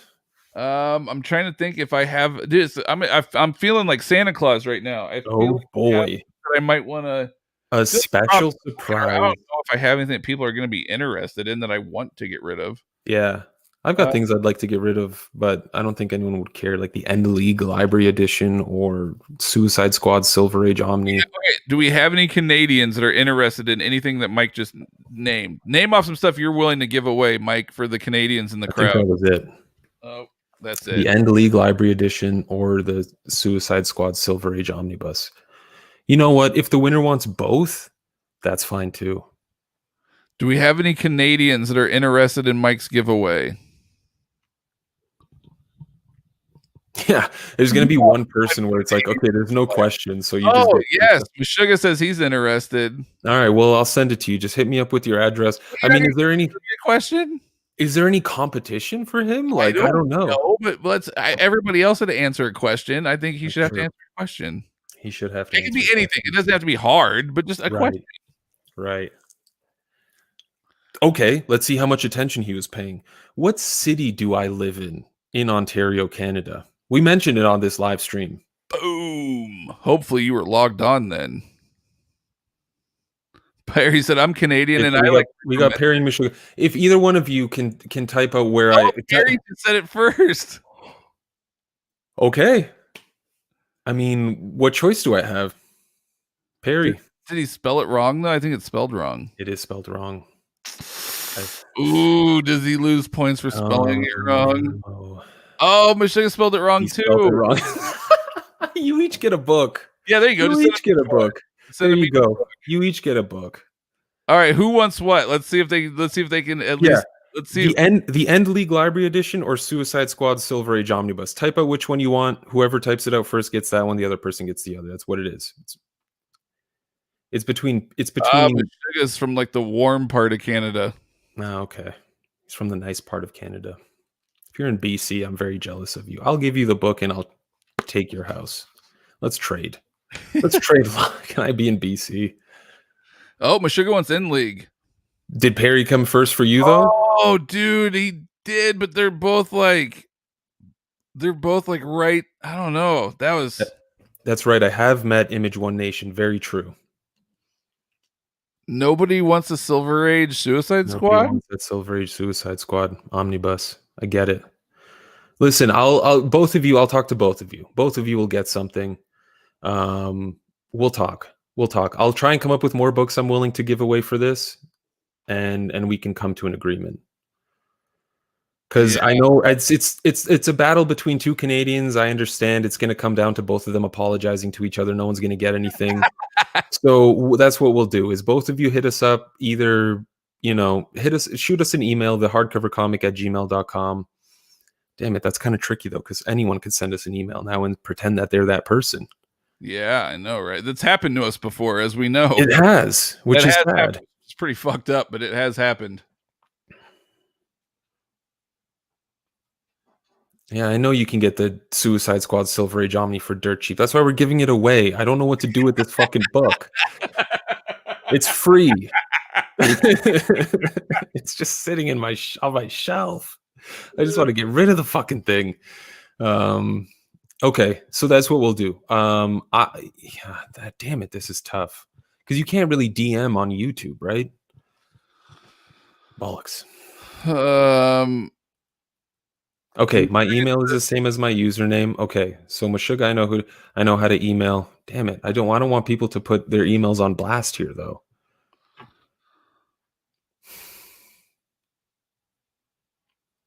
Just tell them to email us right now. I seriously doubt somebody's going to try to pretend that they're them right this very second. Right. You know what I mean? So just email us right this very second. They're watching, obviously. This is a live show. Right. Yeah. Yeah. Email us right now. thehardcovercomic@gmail.com. Hit us up. If you guys email us today, I'll check. We'll get in touch. We'll figure this out. Each of you will get a book. We'll be fair. This is fun. All right, let me see what I got so I can try to give some shit away. Like I said, I feel like Santa Claus right now. It's Christmas. Let's have some fun. I'm looking around. Hang on. I got some trade paperbacks potentially that I might be able to give away here.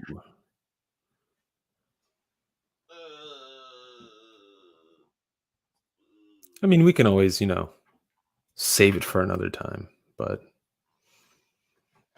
another time is not Christmas, son. That's true. A New Year's giveaway? Okay. Could we? First of all, let me ask if there's any interest in these. I might do a few giveaways, okay? Just because, why the fuck not? It's Christmas, right? So, first up, I have the complete set, volumes 1 and 2 of John Burns' The Thing. Wow. Trade paperbacks, volumes 1 and 2. I was going to custom bind these, but I've got so many fucking custom binds right now that I don't think I'm going to have time to do it. So is there any interest in the US just because of shipping costs? I'm not trying to be, it's just shipping costs is brutal. So in the US, do we have anybody interested in these? Hit us up via comments. Meshuggah, I did get your email. Thank you. Cyclops just went flying off my table. Perry, hit us with an email, man. I'm waiting. All right, Trip C's interested in this. There you go. Okay, then I also got Army of Darkness complete omnibuses 1 and 2 trade paperback. Ooh. Dynamite. Anybody interested in the Army of Darkness omnibus? This is another bind I was gonna do, but again, I don't have the time to do it. So, Army of Darkness. Any interested parties in Army of Darkness? No? All right, that's fine. I'll keep them. Let's see. What else do I have? All right, here's one. Let's up the ante a little bit. Oh, boy.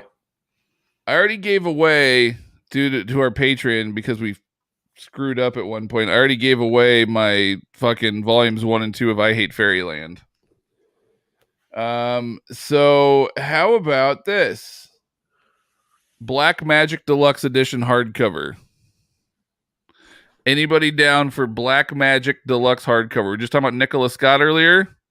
Black Magic Deluxe hardcover. Come on. We'll give him 30 seconds. Well, I think there's a little bit of a delay on our end, though, too. This is true. Let's get on the live YouTube and see what's happening. Sam Gus is interested in Army of Darkness. Trip C's interested in The Thing. Why would I give it away? Because it's Christmas. I'm trying to give away Christmas. It's Christmas. I'm clearing shelf space / it's fucking Christmas. I feel like yeah. Sam Gus is also interested in Black Magic. No, there's gonna be questions. I just wanted to see if anybody's interested before I start digging shit out. There's definitely gonna be a question to determine the winner. I did get emails from Ben. We did get emails from Ben, Perry, and Meshuggah. So, Christoph, we have your email, of course. So far, we're good on winners. If my mom's American, does that count?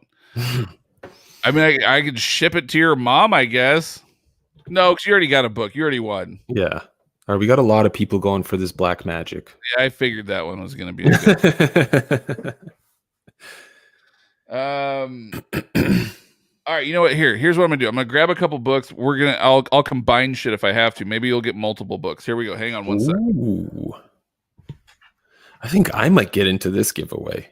I don't know what Matt's giving away, but I think I might need to get in on this if I'm able to. I'll just have to quickly make a new YouTube account, pretend I'm someone I'm not, and just win. Maybe. Matt doesn't even know I'm saying this right now, so it's definitely possible. But thank you everyone for tuning in so far. It's been fun. It's been fun. We're at 3.5 hours here. Jesus, I didn't think I could talk this much in a row, but here we are. Oh. All right. So I have a few books here that we're gonna give it away. I gotta think of questions, so that's the only problem. I don't have questions prepared for this. All right. So I'm gonna give away a set of The Thing. Like I said, John Burns' The Thing trade paperbacks. I'm going to give away Black Magic Deluxe hardcover. Look at that. Even has the ribbon bookmark. How sexy is that? My own personal collection. Greg Rucka, Nicholas Scott. Great stuff. Awesome book, by the way. I'm actually kind of sad, but it's okay. It's Christmas. Book, yeah. Do it. Army of Darkness, which we've already discussed. And then, oh boy, the pot. Shazam, Jeff Johns, Shazam bundle. Jeff Smith. Very cool. We have Shazam, The Monster Society of Evil by Jeff Smith. Fun time. Evil. And Jeff Johns, Shazam. Excellent stuff. Frank, Jeff Johns. So I've got some Shazam, I've got Army of Darkness, some Black Magic and Thing. So let's fucking do this. All right, so I guess you guys can choose to participate if you want. Let's do Shazam first. We're going to give away Shazam. Giving away both of these are the same bundle. We'll give away Shazam first. What should be a question, Mike? I don't know. Do you have any questions you could think of? It's kind of a tough question. Maybe we can save it for the Black Magic one. Okay. I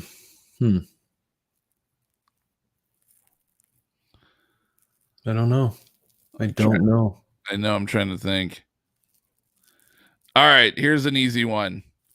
What was the last video, minus the live show currently? What was the last video that I did, and how many views does it currently have? Ooh. First person to comment me, you'll get a chance to answer, just like last time, keeping it fair. Please be in the U.S. or have someone in the U.S. that I can ship to.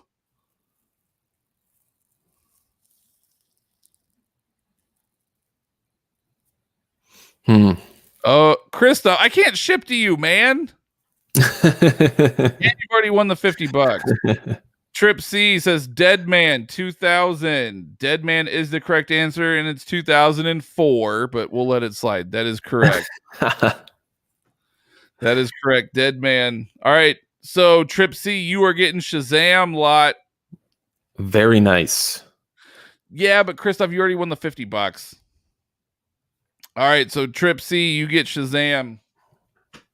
Damn it. I forgot what my hard question was going to be. Well, we'll save it. You got time. We'll save it for last. I'll think about it. All right. Army of Darkness. Volumes 1 and 2. Trade paperback omnibuses. Dynamite. Army of Darkness. All right. Here's one. How many... Here. Okay. Let me rephrase. This one you may have to Google if you guys don't know. We'll have to see here. What year did Army of Darkness release? The movie that this book is based on. What year did Army of Darkness, not Evil Dead, Army of Darkness, what year did Army of Darkness release?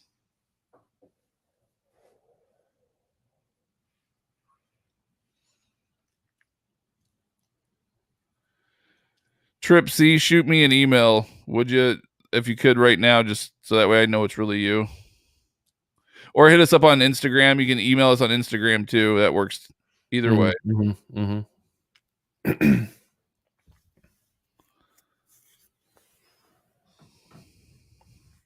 Either people are Googling or they don't give a shit about Army of Darkness. Oh, Sam came in. 81 is not the correct answer. Looking for Army of Darkness. Dun, dun, dun. Derek Chua, the correct answer, 1992. Army of Ooh, Darkness, released in 1992. All very right, Derek, nice. Army of Darkness, these books are yours, my man. I'll if you can, shoot us an email or on Instagram or at the hardcovercomic@gmail.com. Mm-hmm. All right, we'll do the things next. God, I'm giving away a lot of stuff tonight. Yeah, Look at this. you are. Look at me go. Tax write-offs, right? Ha! All right. Thing Classic Burn, Volume 1 and 2. Bam. God, I have so many funny questions to ask about the thing, but none of them are like people want to know what I'm getting at.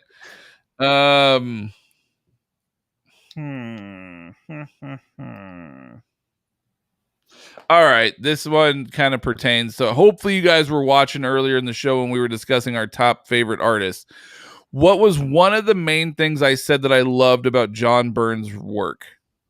About John Byrne's art specifically. What was one of the main things that I said I loved about John Byrne's art?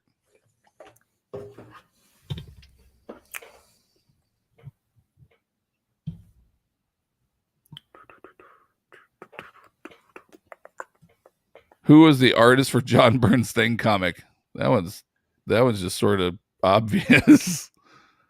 Is the Thing's dong made of rock? Can all of Mr. Fantastic stretch? Well played, Mallrat. Oh, wow. All right. Anybody can tell me what I appreciate about John Byrne's art. Oh, you're right. It was Ron Wilson. That's what I get for paying attention.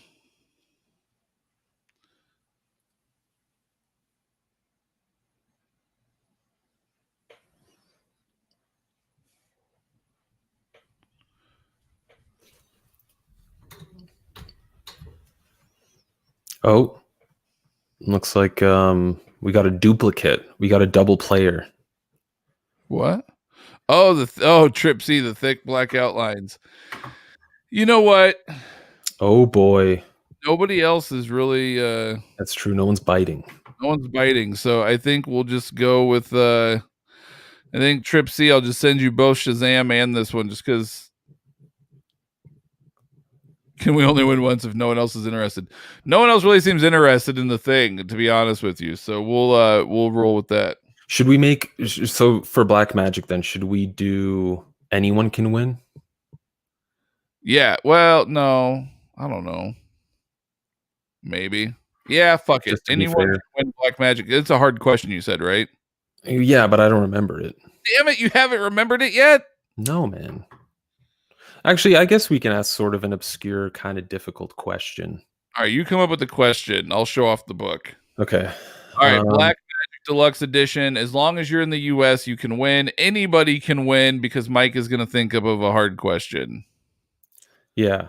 And this, you can tell me if this is an adequately difficult question, since it's the final prize for the night. Okay, so this is the question. What was the podcast that you and I did prior to the hardcover comic? Have we mentioned that enough for it to be a fair question? I think so. I think we've mentioned it plenty of times over the course of our live shows. Okay. So that's the question. What was the name of the podcast that Mike and I, it's actually how Mike and I met, to be honest with you. So how did Mike and I meet? Here's the question. How did Mike and I meet? How did we become friends?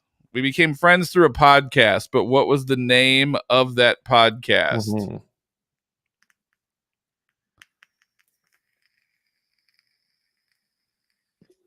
Obviously, nobody was subscribers to the previous podcast. Yeah, no. Even though we had hundreds of thousands of listens every month, according to our showrunner. Yeah, no, we definitely did not have that many. N-Man. N-Man, you're so close. Oh, so close.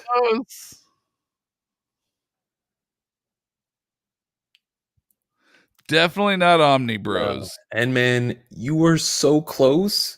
Christoph hit it with 4 guys in a comment. Okay, there you go. He's, Chris. I gotta check out. I gotta look into Kristoff a bit more because there's a lot of fan. He's very intense with this, and I love it. But I'm wondering if it's my grandma. Is Christoph a Russian hacker? Are you my sister? Just pretending to be a fan. No, Okay, well, yeah, he won. Christoph is a hardcore fan. He won. Listen, though, I got to give a big shout out to N-Man because that is very close. Literally off by one guy. Yep. You were thinking of a threesome. It was an orgy. So okay. Close. Bonus points. Can you name all 4 of us? That's yeah. Good luck. Can you name all 4 of us?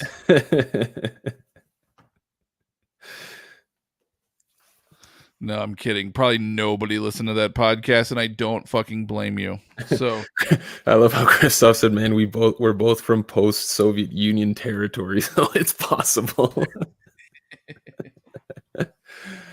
Yeah. Good old communism days. 2 Mikes and Matt, at least. Mike, Matt, Mike, Dan, and Chris. No, you've only got Matt and Mike. But even then, we didn't go by Matt and Mike. We went by our nicknames. Yeah. Fun times. But yeah, I mean, He almost got it. He said Mike, Matt, Mo, and Michael. He got Michael. Very close. Michael was one of them. 3 out of 4. 3 out of 4. 3 out of 4. How funny would it be if the 4th person was also started with an M? Yes, Tripsy, that is correct. Yeah, please, Tripsy. Yeah. Or Instagram, whichever is easiest. Yeah. Oh, Smotlock, you think you got us? We don't have to pay international shipping because Mr. Kripsov has a warehouse in the U.S. All right, he's international with So yeah, exactly how I got the Punisher omnibus sitting back here. So yeah, no, this man gave us free logos, and he sent me a fucking Punisher Omni that he won't let me pay for. So I guess it's fair that the dude gets black magic and a $50 gift card. Yeah, I mean, if he's ever here in Mississauga, I'll give him a handy. We'll make it work. Here's the question, though, because he was asking me about doing a custom bind. So for your gift card, Christoph, do you want me to do Herring and Robinson? Ooh, because he was wanting to. He was asking me if I would prep books for him, for custom, and then send them off to Herring and Robinson to have them bound for him. Yeah, we'll see. So I wonder if he's going to take the Herring and Robinson gift certificate. You could get 2 customs for $50, depending on how fancy you wanted to get. You could get 2 customs. True. That's a pretty good deal, honestly. Now you're tempting him. He's overcapitated. I'm already sending 1 book to his warehouse. Maybe he wants IST because he's gonna. I mean, I'm already sending 1 book to his warehouse, so he might as well. Yeah, milk it. Milk that cow. Jeez. All right, cool. Well, we have our winners. I hope you guys had just as much fun as we did. We've got almost 4 hours. I think this is the longest live show we have ever done.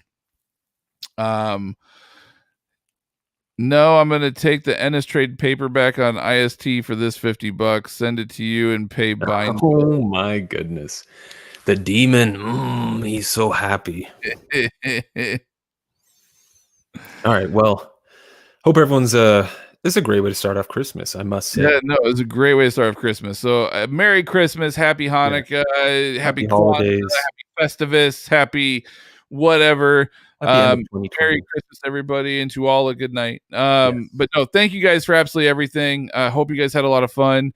Please be sure to like, share, subscribe. And if you guys want to join our Patreon, we do monthly giveaways of omnibuses or deluxe editions or gift cards, etc. Usually about $100 in value. We do every single month. With as little as $1, you can be entered into the drawings, and just go to patreon.com/the hardcover comic if you are interested.